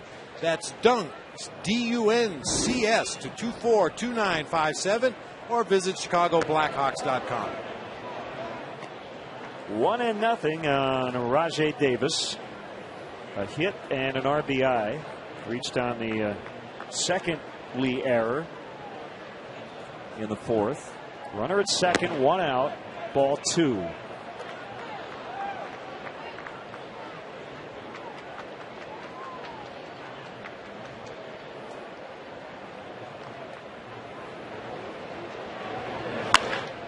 Fly ball to deep center. Marlon Byrd on his horse. He's not going to get to it. Right at the base of the wall. He picks it up as it bounces out of the ivy. And Pennington will score easily to make it 5-2. That's the best hit ball we've seen all night for either team. Rajay Davis doubles home Pennington. A surprising center field power for the A's leadoff hitter there. Got a ball out over the plate. Looked like a cut fastball that didn't cut enough. And Marlon Byrd on his horse chases that one all the way back to the vines. I was hoping that ball would stay in the vines there, but unfortunately rolled back out, and Marlon had to make a play on it. Barton gets under one. Sounded good, but it's going to stay in as Byrd makes the catch, and Davis will easily tag and head to third. 2 outs.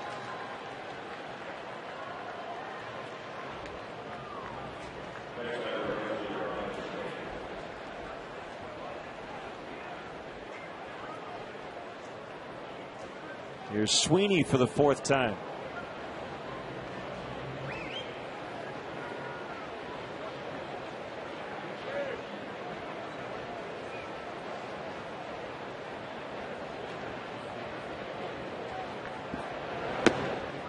Off the plate inside.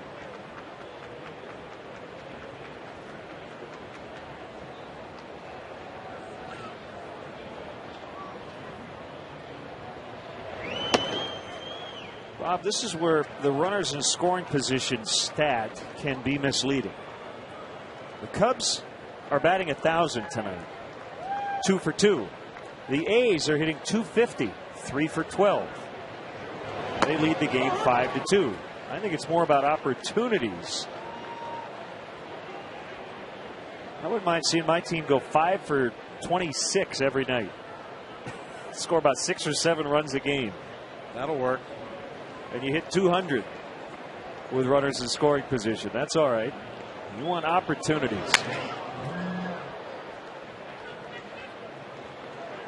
Yeah, part of the reason that's so deceiving, you can get a hit with a runner in scoring position and not score a run. And you cannot get a hit and drive in a run. Yeah. You're right.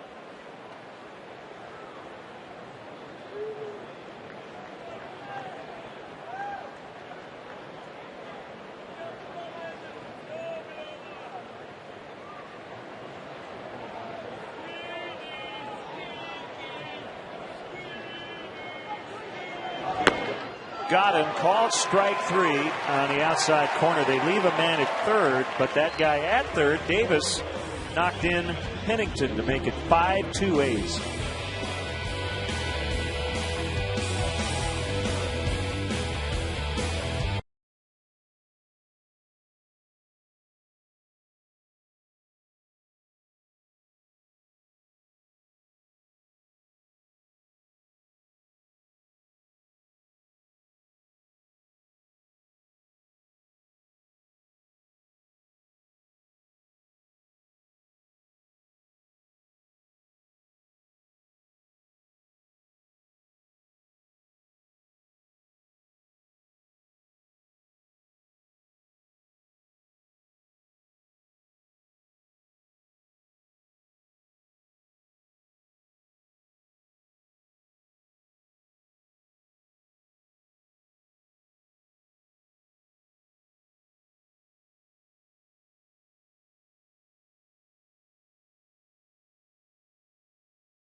Chicago Cubs at Cubs.com. Browse the largest selection of official gear, including the latest apparel, nostalgic memorabilia, and authentic classics for the whole family.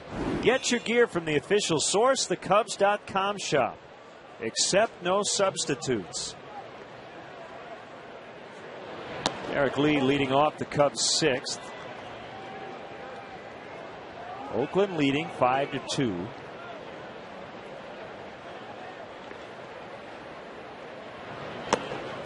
One and one. Reds have resumed against the Dodgers, and it's all Dodgers tonight. 6-0 top 6 in Cincinnati, and the Cardinals already won. They beat Seattle 4-2.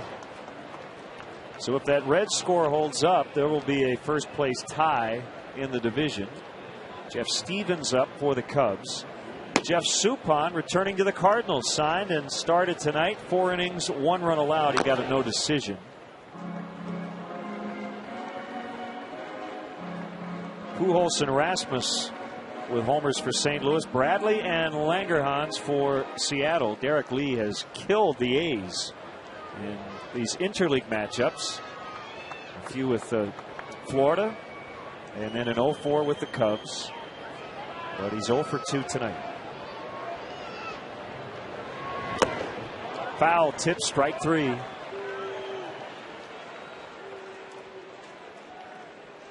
Number 5 for Cahill.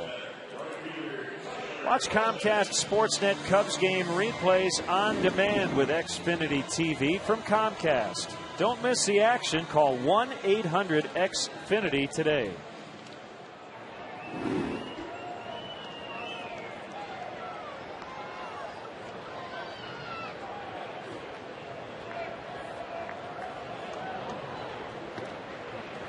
Pitch to Colvin. Ball 1.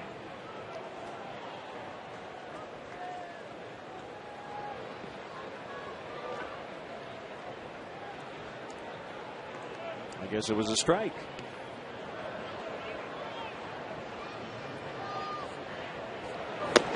That's ball 1, 1-1.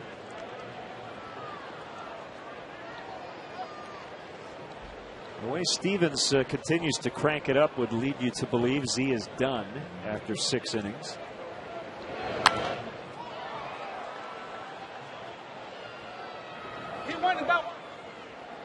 And if he is done, it would actually be a quality start. 2 earned runs in 6 innings. Seems to be having an ongoing conversation with the crew chief, Jerry Davis.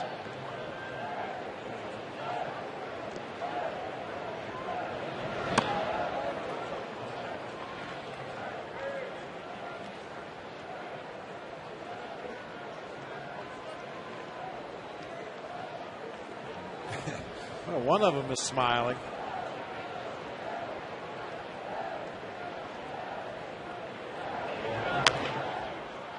A foul pop back to the seats off of first.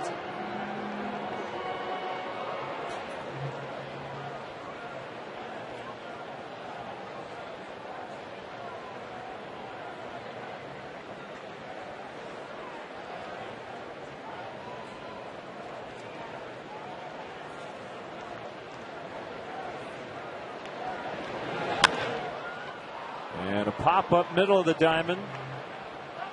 Just behind second. Catch made by Pennington.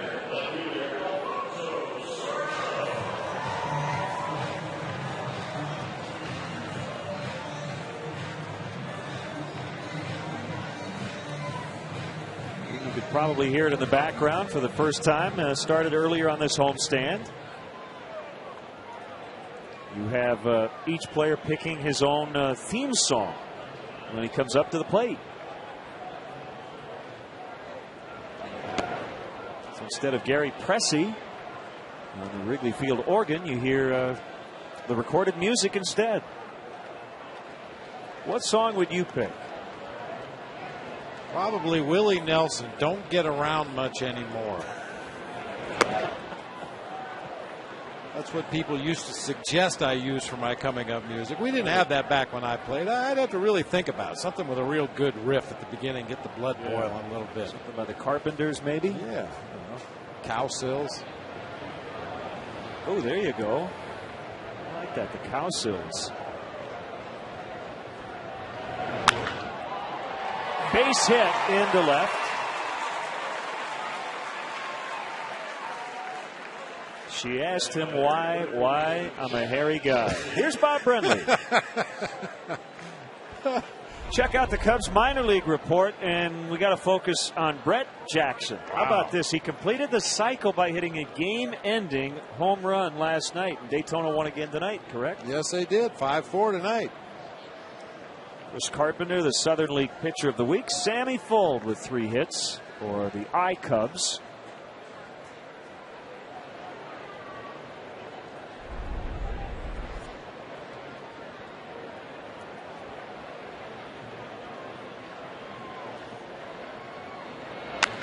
Chad Tracy gets a hold of one.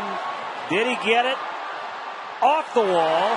Soriano coming around third. And he'll score on a double by Tracy. That ball was up there a long time. Right off the bat, I thought it was a home run. But then it looked like Davis might catch it. I think Davis did the Cubs a favor that time. He pulled up a little short. That ball hit at the base of the wall out there in deep right center. You can see that pitch was up over the plate. Tracy got the barrel on it, but unfortunately just not quite enough to get it out. Hit at the base of the wall. And Soriano motoring around from first base. And he'll eventually score. And time for the Lexus Pursuing Perfection. Call to the pen. Left-hander Jerry Blevins is in. 5-3 Oakland in the bottom of the 6th, and we'll be back.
Burger is Harry Carey's Tavern. Visit Harry Carey's Tavern in Wrigleyville or Navy Pier, the official home plate of the Chicago Cubs.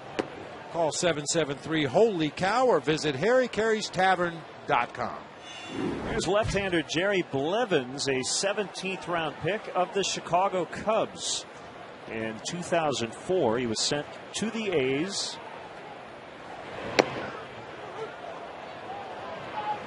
In 2007, 1-1 on Coy Hill. Rob Bowen and Blevins were sent in exchange for Jason Kendall in 07. Pulled down the left field line, out of play. Blevins went to the University of Dayton.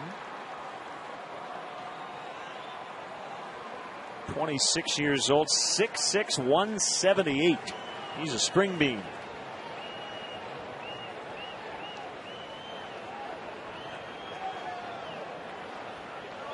Nice to pick up this runner here at second, Chad Tracy, and make it a one-run game. It's 5-3 Oakland.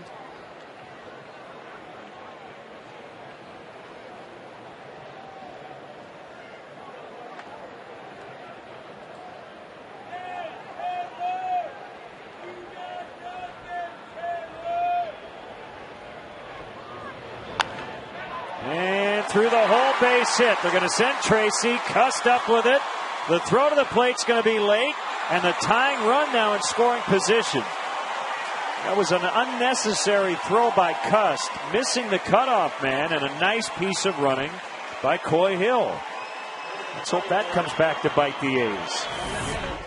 Crazy throw to home plate by Jack Cust that time. Nice piece of hitting by Coy Hill. He had no chance to get Chad Tracy. Tracy was already 3 or 4 steps around third base by the time Cust picked that baseball up. He compounds it by throwing it over everybody, and Coy Hill alertly moved into scoring position with 2 outs.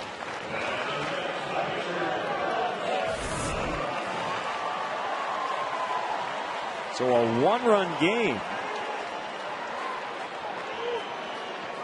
And Big Z takes the at bat. I don't get this one. We saw Xavier Nady out in the on deck circle and looked like he was called back at the last second. I mean, granted, Carlos Zambrano's a good hitter for a pitcher. I wonder if he's even going to go back out to the mound to pitch in the next half inning, because Cubs still have activity in the bullpen. You would think if Zambrano was going to go back out and pitch, that they'd have everybody sitting down in that bullpen. And Lou's done that in the past. He's let Zambrano take an at bat and then take him out of the ball game. Now the A's have Brad Ziegler in the bullpen.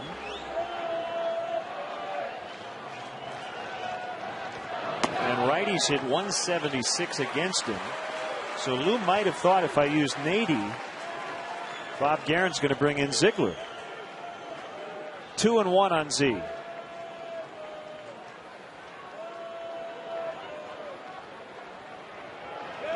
Kick and the pitch. A pop-up on the infield. Mark Ellis camped underneath. Cubs get 2. They scored twice in the 5th, 2 more in the 6th, and it's a ball game to the late innings. 5-4 for the visitors.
Once again here at Wrigley as they wrap up this series. Tune in as Mr. Perfect Dallas Braden takes on Randy Wells and the Cubs. Coverage begins at 12:30 with Chevy Cubs pregame live. Cubs and A's Thursday at 12:30 here on Comcast Sportsnet. Fans' best friend. Right-hander Jeff Stevens in for Carlos Zambrano. We're in the 7th inning. 5-4 Oakland, so it's up to the bullpen to keep the A's where they are.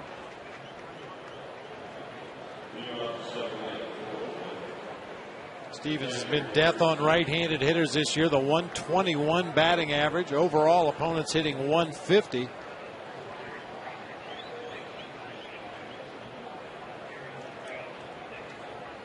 Another little statistical quirk. Trevor Cahill with a non-quality start. Carlos Zambrano with a quality start. Yet, if nobody else scores the rest of the night, Cahill gets the win and Zambrano gets the loss. Quirky. It is quirky, yes. That's baseball.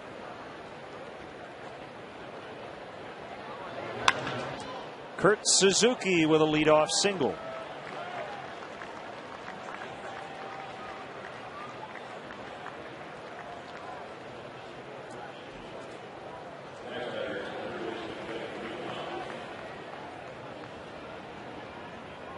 Time now for the Haynes Comfort Zone. Starters have gone deep this year. The Cubs bullpen with the 4th fewest innings in the National League going into action tonight.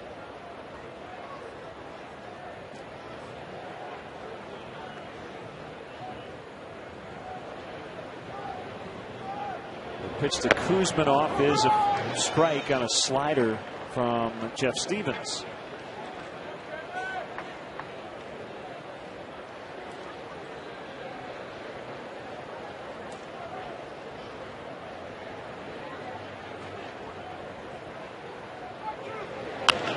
Another base hit. This one floated out into right center, and it gets past Tyler Colvin as he slipped. And Suzuki will hold it third, and that's big. Second and third, nobody out. A single for Kuzminoff and an error on Colvin. Oh, what a bizarre looking play out there in right field. That ball hit the wet grass, took a kick back to Tyler Colvin's left. Tried to go down and get it, and then realizes that Marlon Byrd had a long way to run to back the play up, and Colvin was the only one that could get to that baseball. By the time he tracks it down, the A's have runners at second and third with nobody out.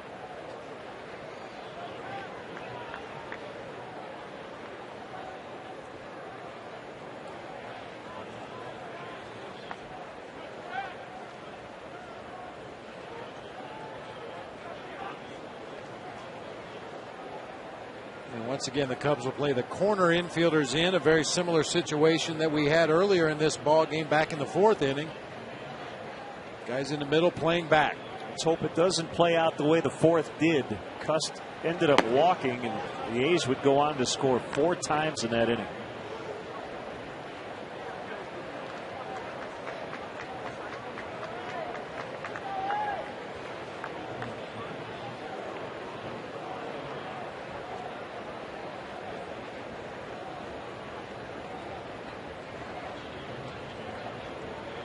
Stevens has a sign from Hill. The kick and the pitch. Outside, ball 2.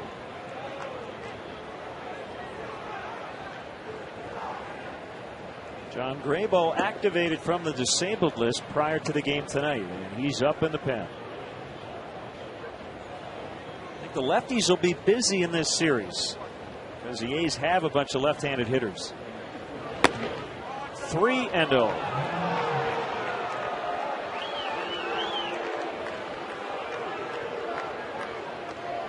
Like Jack Cust, he'll wait you out. He's not going to help you. He'll swing and miss, but you got to be around the zone.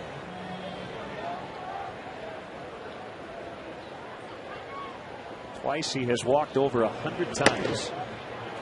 Ball 4, they are loaded up.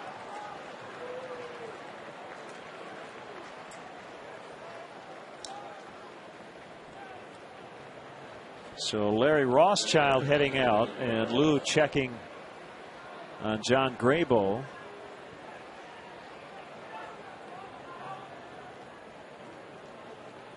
I think we're going to see a righty get up along with Graybo.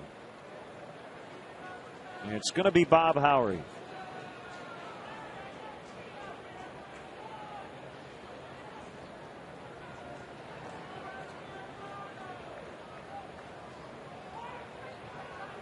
And Bob, he's going to need a little time. You don't start an inning with a righty and then have a righty up, assuming he's going to load the bases with nobody out. Now, Howery was up very early in the ballgame. I think maybe even in the first inning he was throwing down there when Carlos Zambrano was struggling to find the strike zone against Kevin Kuzminoff, but I don't think he's thrown since that first inning. Graybo is well ready to go into this ballgame. He was throwing last half inning.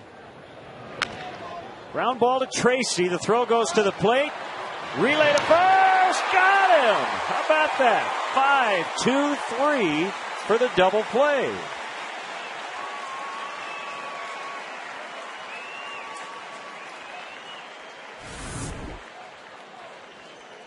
You just don't see that happen very often. The old 5-2-3, but the ball hit right to Tracy. He squares his body, gets it to Coy Hill, who completes the double play with a strong throw inside the first baseline, just in time to get Ellis.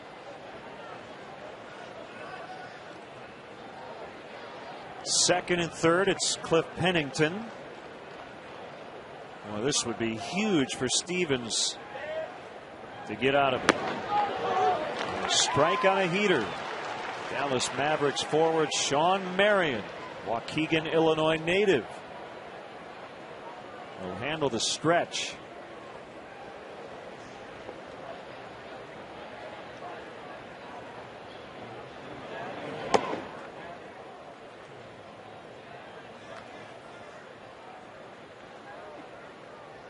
Pennington has scored twice, 1 for 3 on the night. He came in just 8 for his last 59.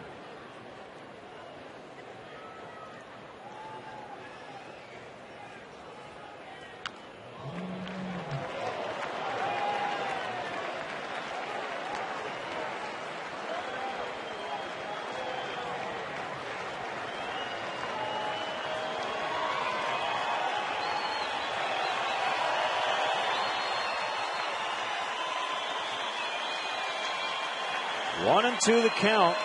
They had him loaded with nobody out. Now 2 gone. Second and third. And Stevens coming back on a 1-2. Gets past Coy Hill. And it's now 6-4. Kuzminoff in. Cuts to third on a wild pitch.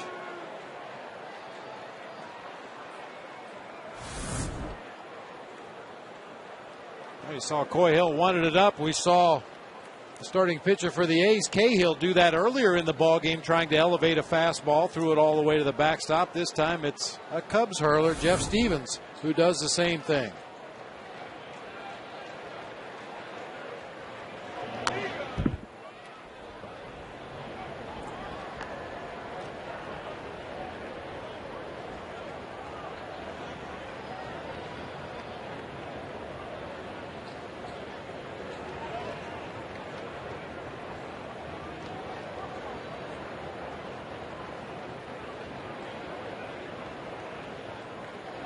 Another 2-2 from Stevens.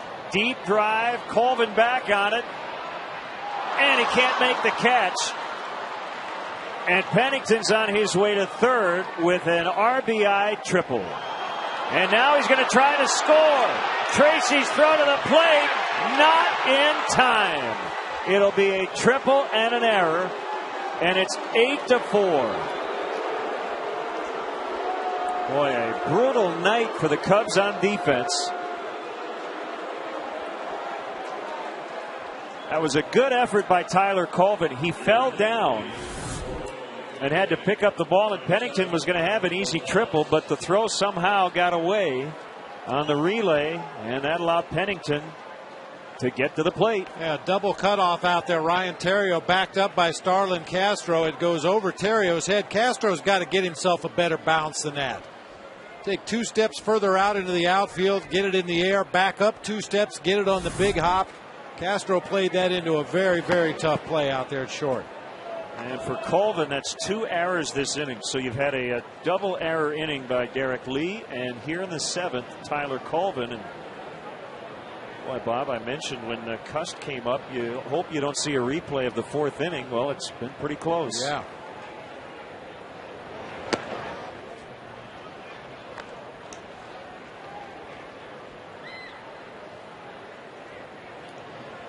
Adam Rosales, Chicago area native. I'm sure a lot of family and friends in attendance as he pinch hits. And a 2-0 is popped foul. Former Cincinnati Red, went to Maine High School in Park Ridge.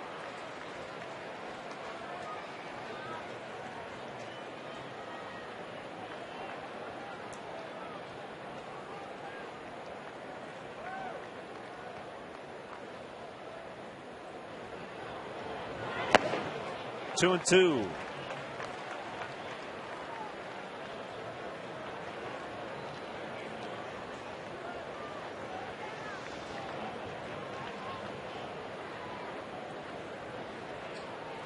A 3-run 7th.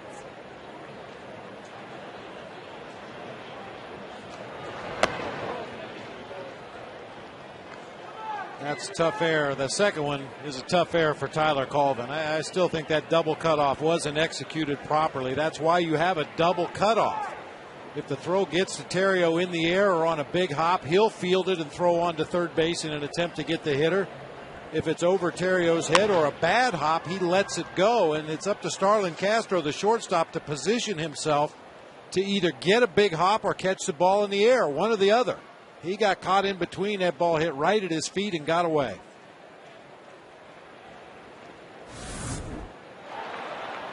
You'll see it goes over Terriot's head, which is no big deal because you've got the trailer out there, the second cutoff man, but Castro was caught flat-footed. Time for the stretch. Here's Sean Marion. Chicago native Sean Marion. All right, fans, let's hear it.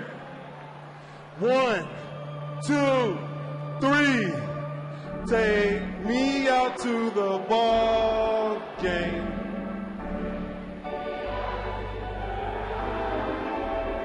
Buy me some peanuts and Cracker Jacks.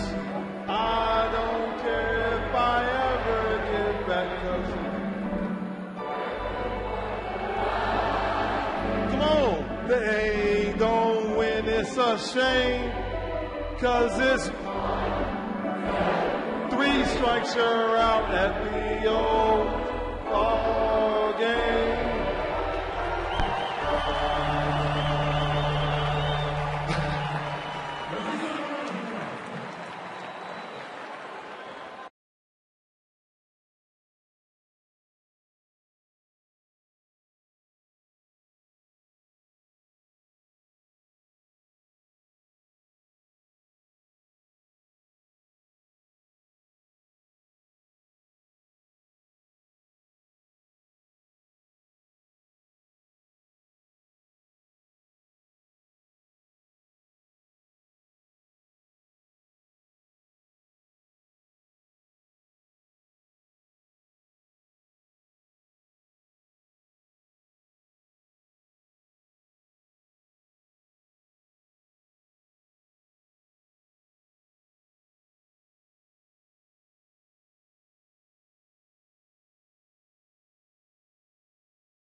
Got it.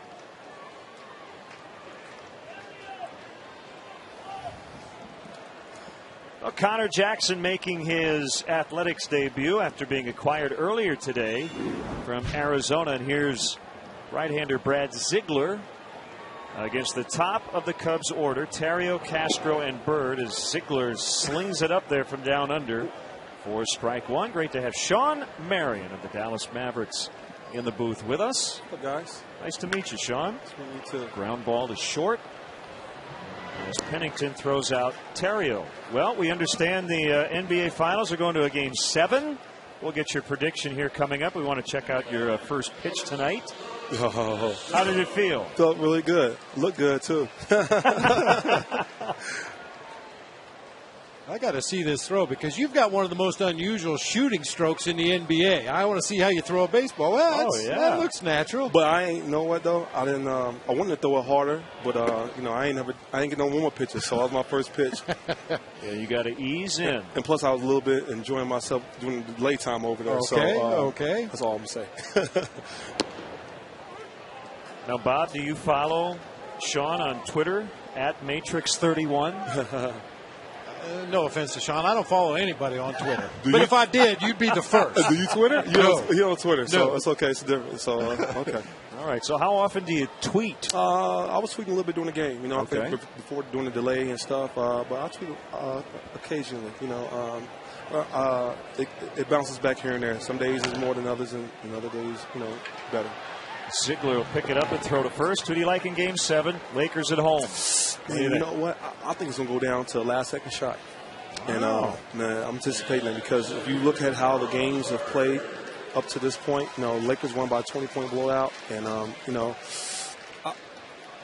and Boston's has won there already. So it's even slate right now. So now I think everybody's going to go out there. It's going to be a very physical and rigorous game, Game 7, and I think whoever got the ball for the last-second shot will win. Sean, I want to ask you about Ray Allen. I don't have all the details because I haven't watched specifically, but he had a monster game and then followed that up with one of the worst you could have. How does that happen? I mean, is it just kind of a random thing? Man, I don't know. Have you ever had back-to-back games like that where you could hit it from anywhere in the gym and then the next game you basically don't do anything? No. That's good. Never happened to Sean. Never happened. No, not that I can recall. No. He set he set 2 records back. Yes, he did. Back to back. He set an NBA record for the threes made, and then I guess he set an NBA record for no field goals made. Unbelievable. I know it's tough for him, but he had some good looks. It was a lot of them going in. I think it was purposely done on purpose because a lot of them was going in and coming out. I was like, wow. Right. But he came back. Ray Allen's a very talented player, and I got much respect for him. And it just happens. Everything will go it's picture perfect all the time, but you got to stick with it and stay after it. They fighting in there. They went home, took care of home court, and they got a chance here to win a championship still. Best of luck to you, Sean. Thanks for stopping by. Thank you. Hope we can go ahead.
Welcome back here in the 8th inning. As John Grabo greeted by Rajay Davis single up the middle. Thanks to Sean Marion for dropping by. The shortest bottom of the 7th, I think, in the history of baseball. That was a quick one. And Grabo back off the disabled list. On with a knee injury. 8-4 Oakland. Derek Barton.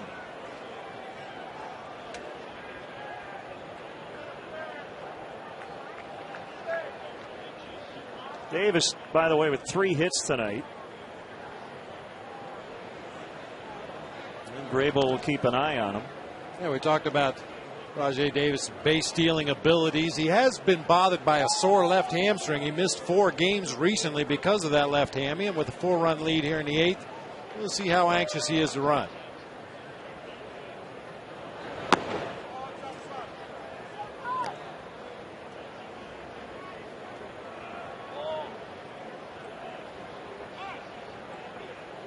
You see Davis, how he stacks up against some of the elite over the last year plus.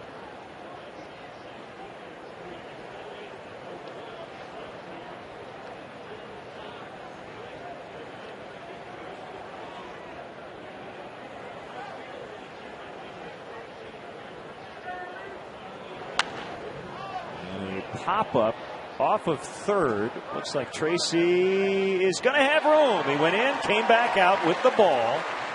Nicely done to get Barton.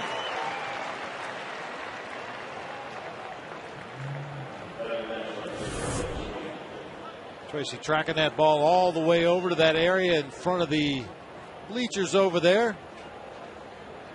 Nice job by the fans, whether intentional or not. A couple people reaching for that pop-up, but give the home team a chance to catch that ball, even if it's up into that first or second row. Ryan Sweeney swinging and missing, and a slider from Graybill. Jeff Stevens charged with 3 runs, 2 earned in 1 inning of work.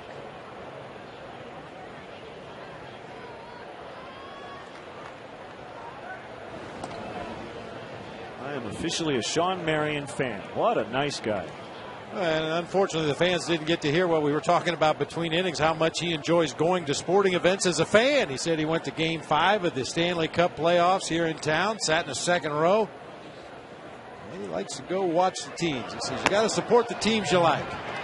Davis had gotten way off of first, and Hill threw, but he got back in time.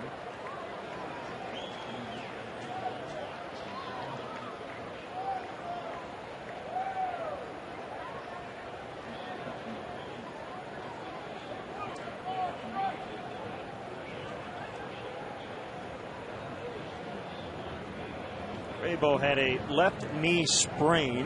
He was DL'd on May 31st. 4 rehab outings with Iowa. Gave up 3 earned runs in 4 innings. Been a rough go for John. 21 earned runs allowed in the first 20 innings this season. Bounce to Derek Lee. Castro back to Lee, safe. So they get the lead man, but not Sweeney on the return throw.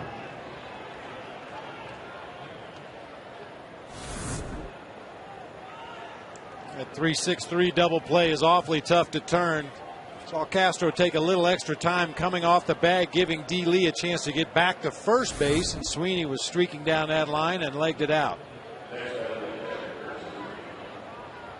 We've seen the cup on the rooftops over there. Marion Hossa and now Ben Eager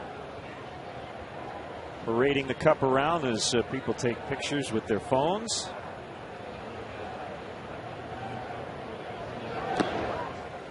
You gotta love it. You never know where you're going to be in Chicago or really anywhere. And you might get a chance to touch the Stanley Cup this summer.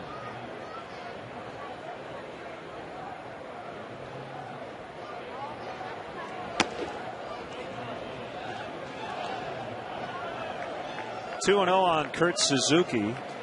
The A's made room for his return from the bereavement list by cutting former Cup Jake Fox from the roster. That's too bad for Jake. I'm sure he was looking forward to coming back to Wrigley Field. And Sweeney just back in time. You have to know that Jake Fox circled this series on the schedule when the season started, and the game before the series starts, he gets designated.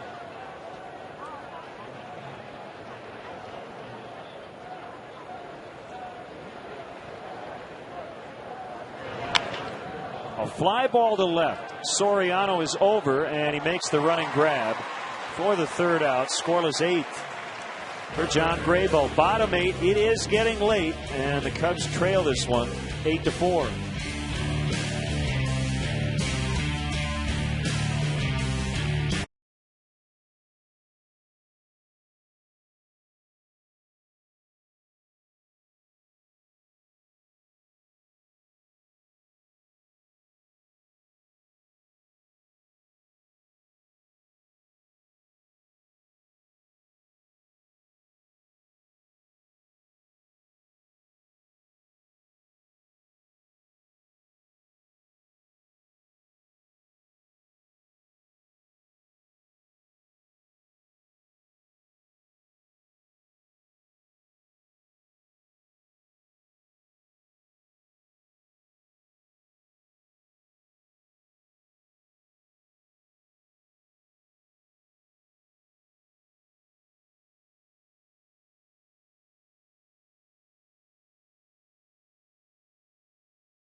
is he up? Last of the 8th. A 4-error game for the Cubs tonight. It has not been pretty. Brad Ziegler with a 1-2-3 bottom of the 7th. And that's low to Derek Lee. Brad Ziegler began his major league career with 39 consecutive shutout innings. 2-bouncer to Cliff Pennington. 1 away. Time for our Home Depot doing more on defense. We shouldn't be surprised by this play at all. Marlon Byrd in center field coming straight in, making that diving catch. He does it as good as anybody that's ever played this game. That is a tough play for a center fielder. The ball came out as he was making the exchange into his throwing hand. No damage done.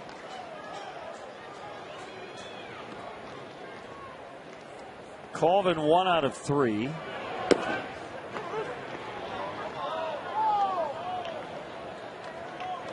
I'll tell you one thing about Ziegler. He has the brightest white shoes I've ever seen. He sure does. And they really stand out because of the pant legs hiked up as Tyler Colvin goes deep. Back of the bleachers out in right. 7th homer for Colvin, and it's 8-5.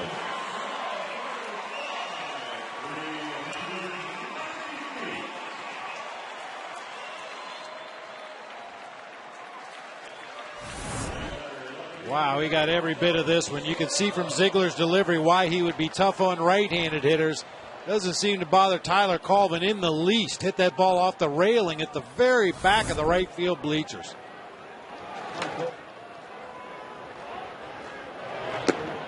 Inside to Soriano, ball 1.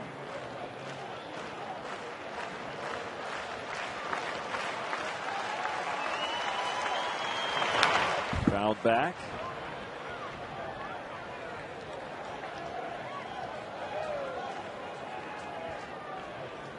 Brad Ziegler had his skull fractured not once but twice.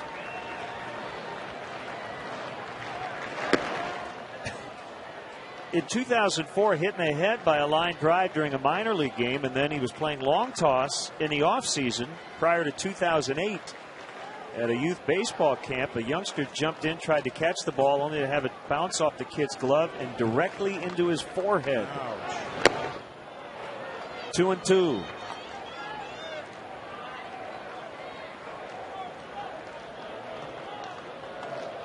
I mean, you could sit there and talk about injuries and maybe having a beverage late at night and walk in to meet Brad Ziegler. How many times have you had your skull fractured? I've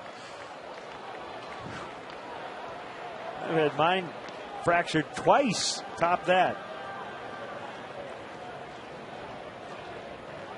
Became a side armor in 06. Swing and a miss on a breaking ball. Most guys don't start their careers as a side armor like Ziegler or as a knuckleballer. It's usually a last resort. Yep, you're absolutely right. Pitching coaches say, well, hey, listen, your next stop is carrying a lunch bucket somewhere. Why don't you try throwing sidearms, see if that'll work? Well, I'd have to say it works for Mr. Ziegler. Lexus pursuing perfection. Call to the pen. Left-hander Craig Breslow is in with Chad Tracy due up. 8-5 Oakland in the 8th.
To find the seats you want or sell tickets to the games you can't make on StubHub, the official fan-to-fan ticket marketplace of the Chicago Cubs.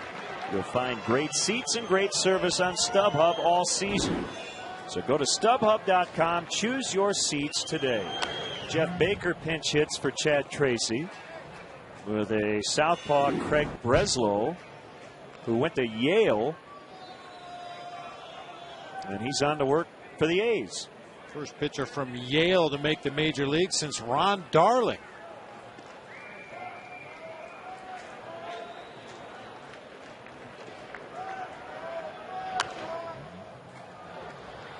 He can not only tell you his ERA, but the square root of his ERA. Well, he majored in what you majored in at Ohio, molecular biophysics and biochemistry. I thought you were going to say academic survival. That was my major. Swing and a miss. Breslow comes on and strikes out pinch hitter Jeff Baker. Colvin with a one-out homer. It's 8-5 Oakland as we head to the ninth.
Wrigley Field on Saturday, June 26th. The limited tickets are available for $150 each and include a t-shirt, a photograph, baseball, and lunch. All proceeds benefit Chicago Cubs charities.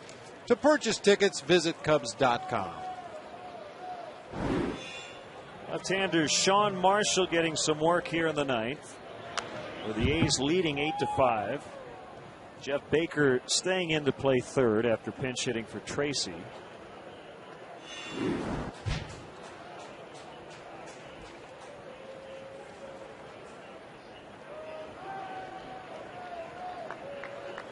This is Sean's first outing in 5 days. So even with a team down 3, I think Lou and Larry just wanted to get him some work, freshen him up a little bit.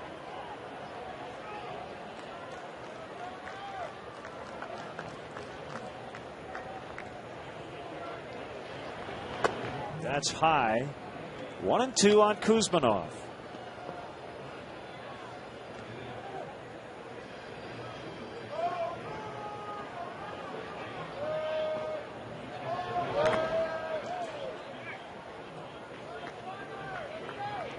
Connor Jackson on deck. Came in to play left in the 7th, and he'll get his first at bat as an Athletic. He flew in from Boston today. His former team, the Diamondbacks, dropped a 6-3 decision. Played Buchholz over Ian Kennedy.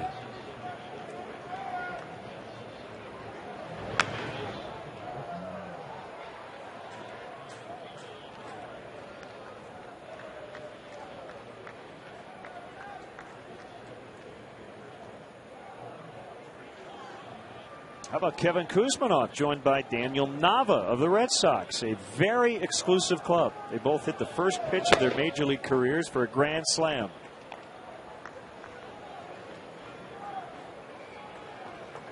I mean, for an offensive player to start your career, that's it, right? That's as good as it can ever get. First pitch, grand slam. Bird back, and it's going to bounce off the track. And will be a double for Kuzminoff, who stays hot. A 3-hit night for Kuzminoff, who extended his hitting streak to 15 earlier in the ballgame. Yeah, if you hit a grand slam on the first pitch you see in your major league career, you ought to just step on home plate and retire. Kevin Kuzminoff decided to keep playing, and he's glad he did. Having a big night here tonight, his third hit of the game, scored a run. Now Connor Jackson, as you said, his first AB as a member of the A's. Did not hear Bob Guerin's pregame comments, but you would guess Jackson will get a really good looking left. They've been kind of mixing and matching. We saw Cust out there to start the game. He can fill in at first base if needed.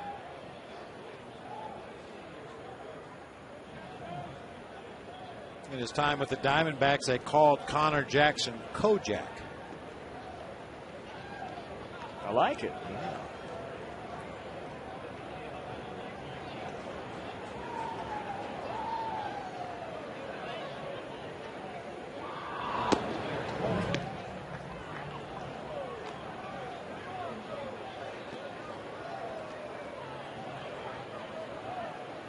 Partner, this has not been a very aesthetically pleasing game to watch. The Cubs have committed 4 errors tonight.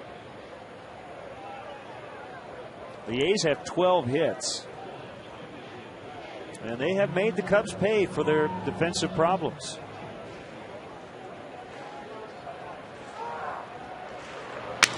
Broken bat bouncer to Baker. Kuzminoff holding at second.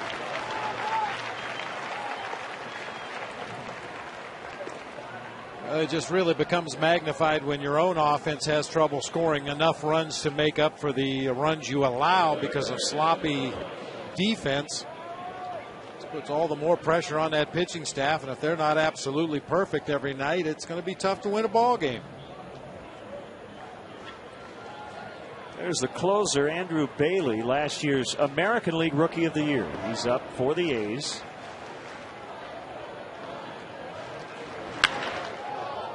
And it's slowed down by Terrio, but that'll be a hit for Mark Ellis. First and third. Second hit for Ellis.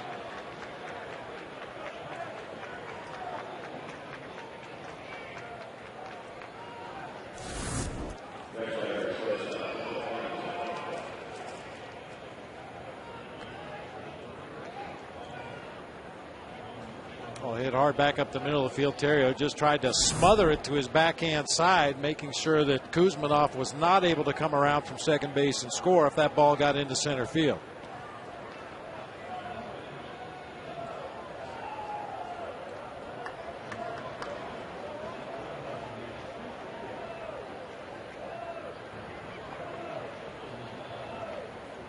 Pitch, and Pennington hits it fairly slowly. The throw's going to go to first. That's a smart base running play by Mark Ellis. He's probably going to be out here eventually, but they're going to get a run.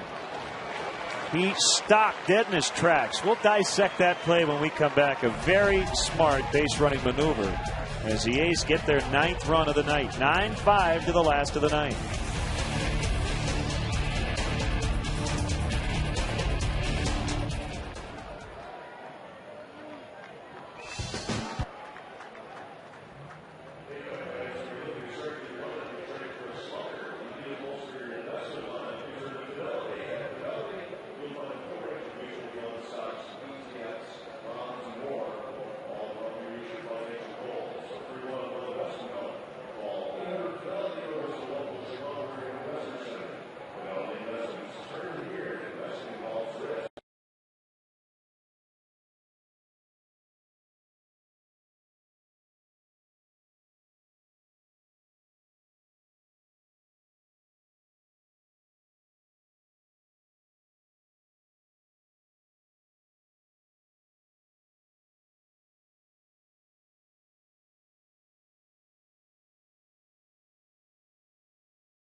That inning, you'll see the runner at third base will come around and score as this play is going on. Ryan Theriot comes in to field the ground ball.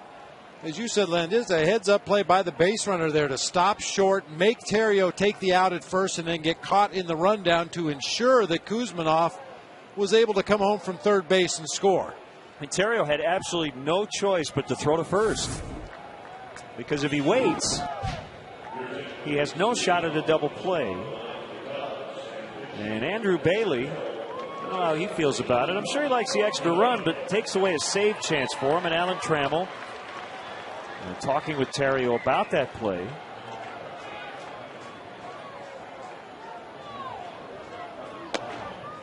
And we can talk to Tram about what they're discussing now, but it didn't look like Theriot had much of a choice either, did it? Yeah, because it was a slowly hit ball. If it was hit a little harder, you may have the opportunity to throw to Castro covering second and turn a traditional double play. But because the ball was hit so slowly, that was not an option anymore.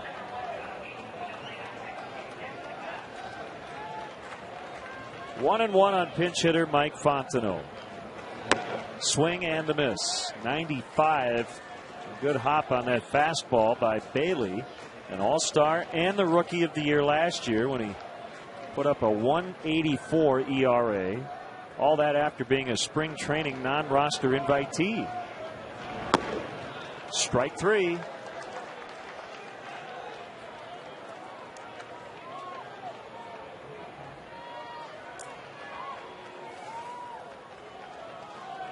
After the game, stick around for Sylvania Cubs postgame live. Submit your questions on csnchicago.com and you could get an answer live on air. Don't miss Sylvania Cubs postgame live immediately following the game right here on Comcast Sportsnet. Fans' best friend. Fontenot is hitting for Hill. Fukudome now for Marshall.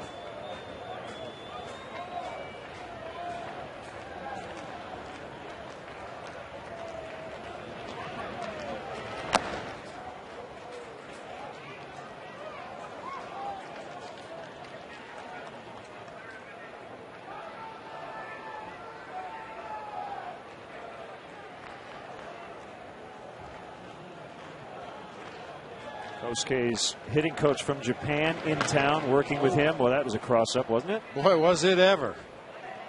It's kind of unusual for a cross-up to happen with no runner at second base. You can clearly see Suzuki was coming up out of his crouch. He was expecting a fastball, so he's going to go up and catch the fastball, and that curveball caught him right on the right knee for a strike.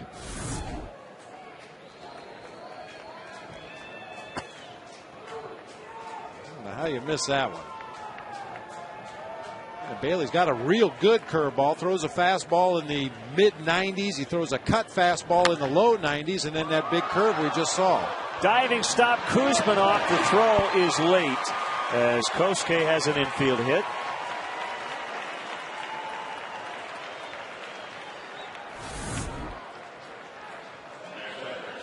Nice piece of hitting by Kosuke that time. Tried to make a bid for extra bases down that third baseline. Kuzminov with a nice diving stop, but not enough time to get Kosuke at first.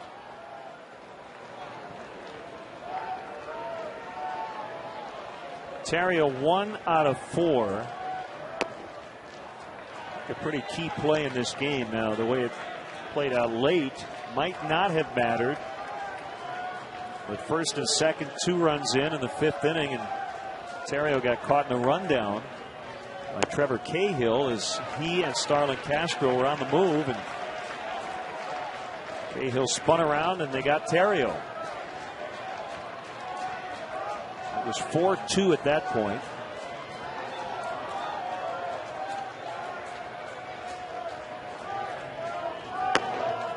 Two and one.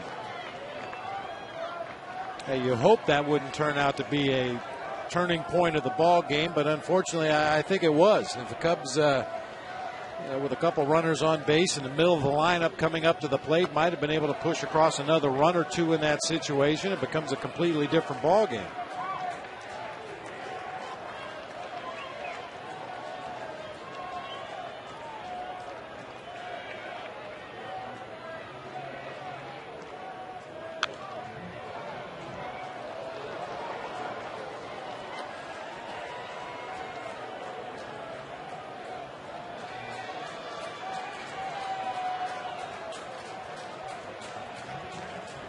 Bailey recently turned 26. Went to Wagner College. A rough inning for Suzuki. Took that foul ball. Right shoulder looked like.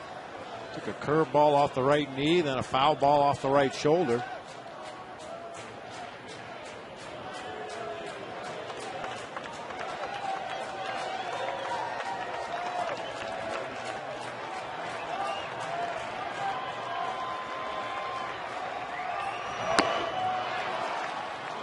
Two down. It's up to Castro.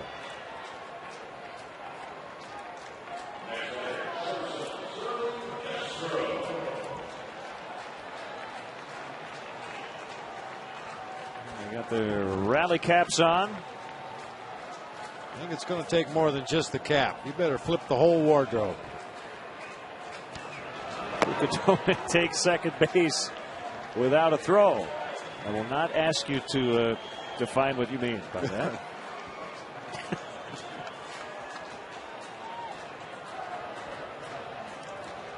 One strike on Castro. Fukudome at second. And a pop-up. This should do it. Barton in foul territory, and the A's take game one. Well, we waited an hour 41 through the rain. Started late. And the Cubs committed 4 errors in this one en route to a 9-5 defeat. So they're just 1-3 to start this homestand. And the GMC player of the game, nobody really stood out for the A's. They really spread it around, but we'll give it to their leadoff man, Rajai Davis. 3 hits and a couple of RBIs. He did his job as a leadoff man, setting the table for the guys in the middle of the order. Kevin Kuzminoff, an honorable mention tonight. Mark Ellis with a couple of base hits in the game. As you said, the A's just kind of spread the wealth. They're all up and down their lineup. Well, I think their manager, Bob Guerin, will be very happy with their offensive approach.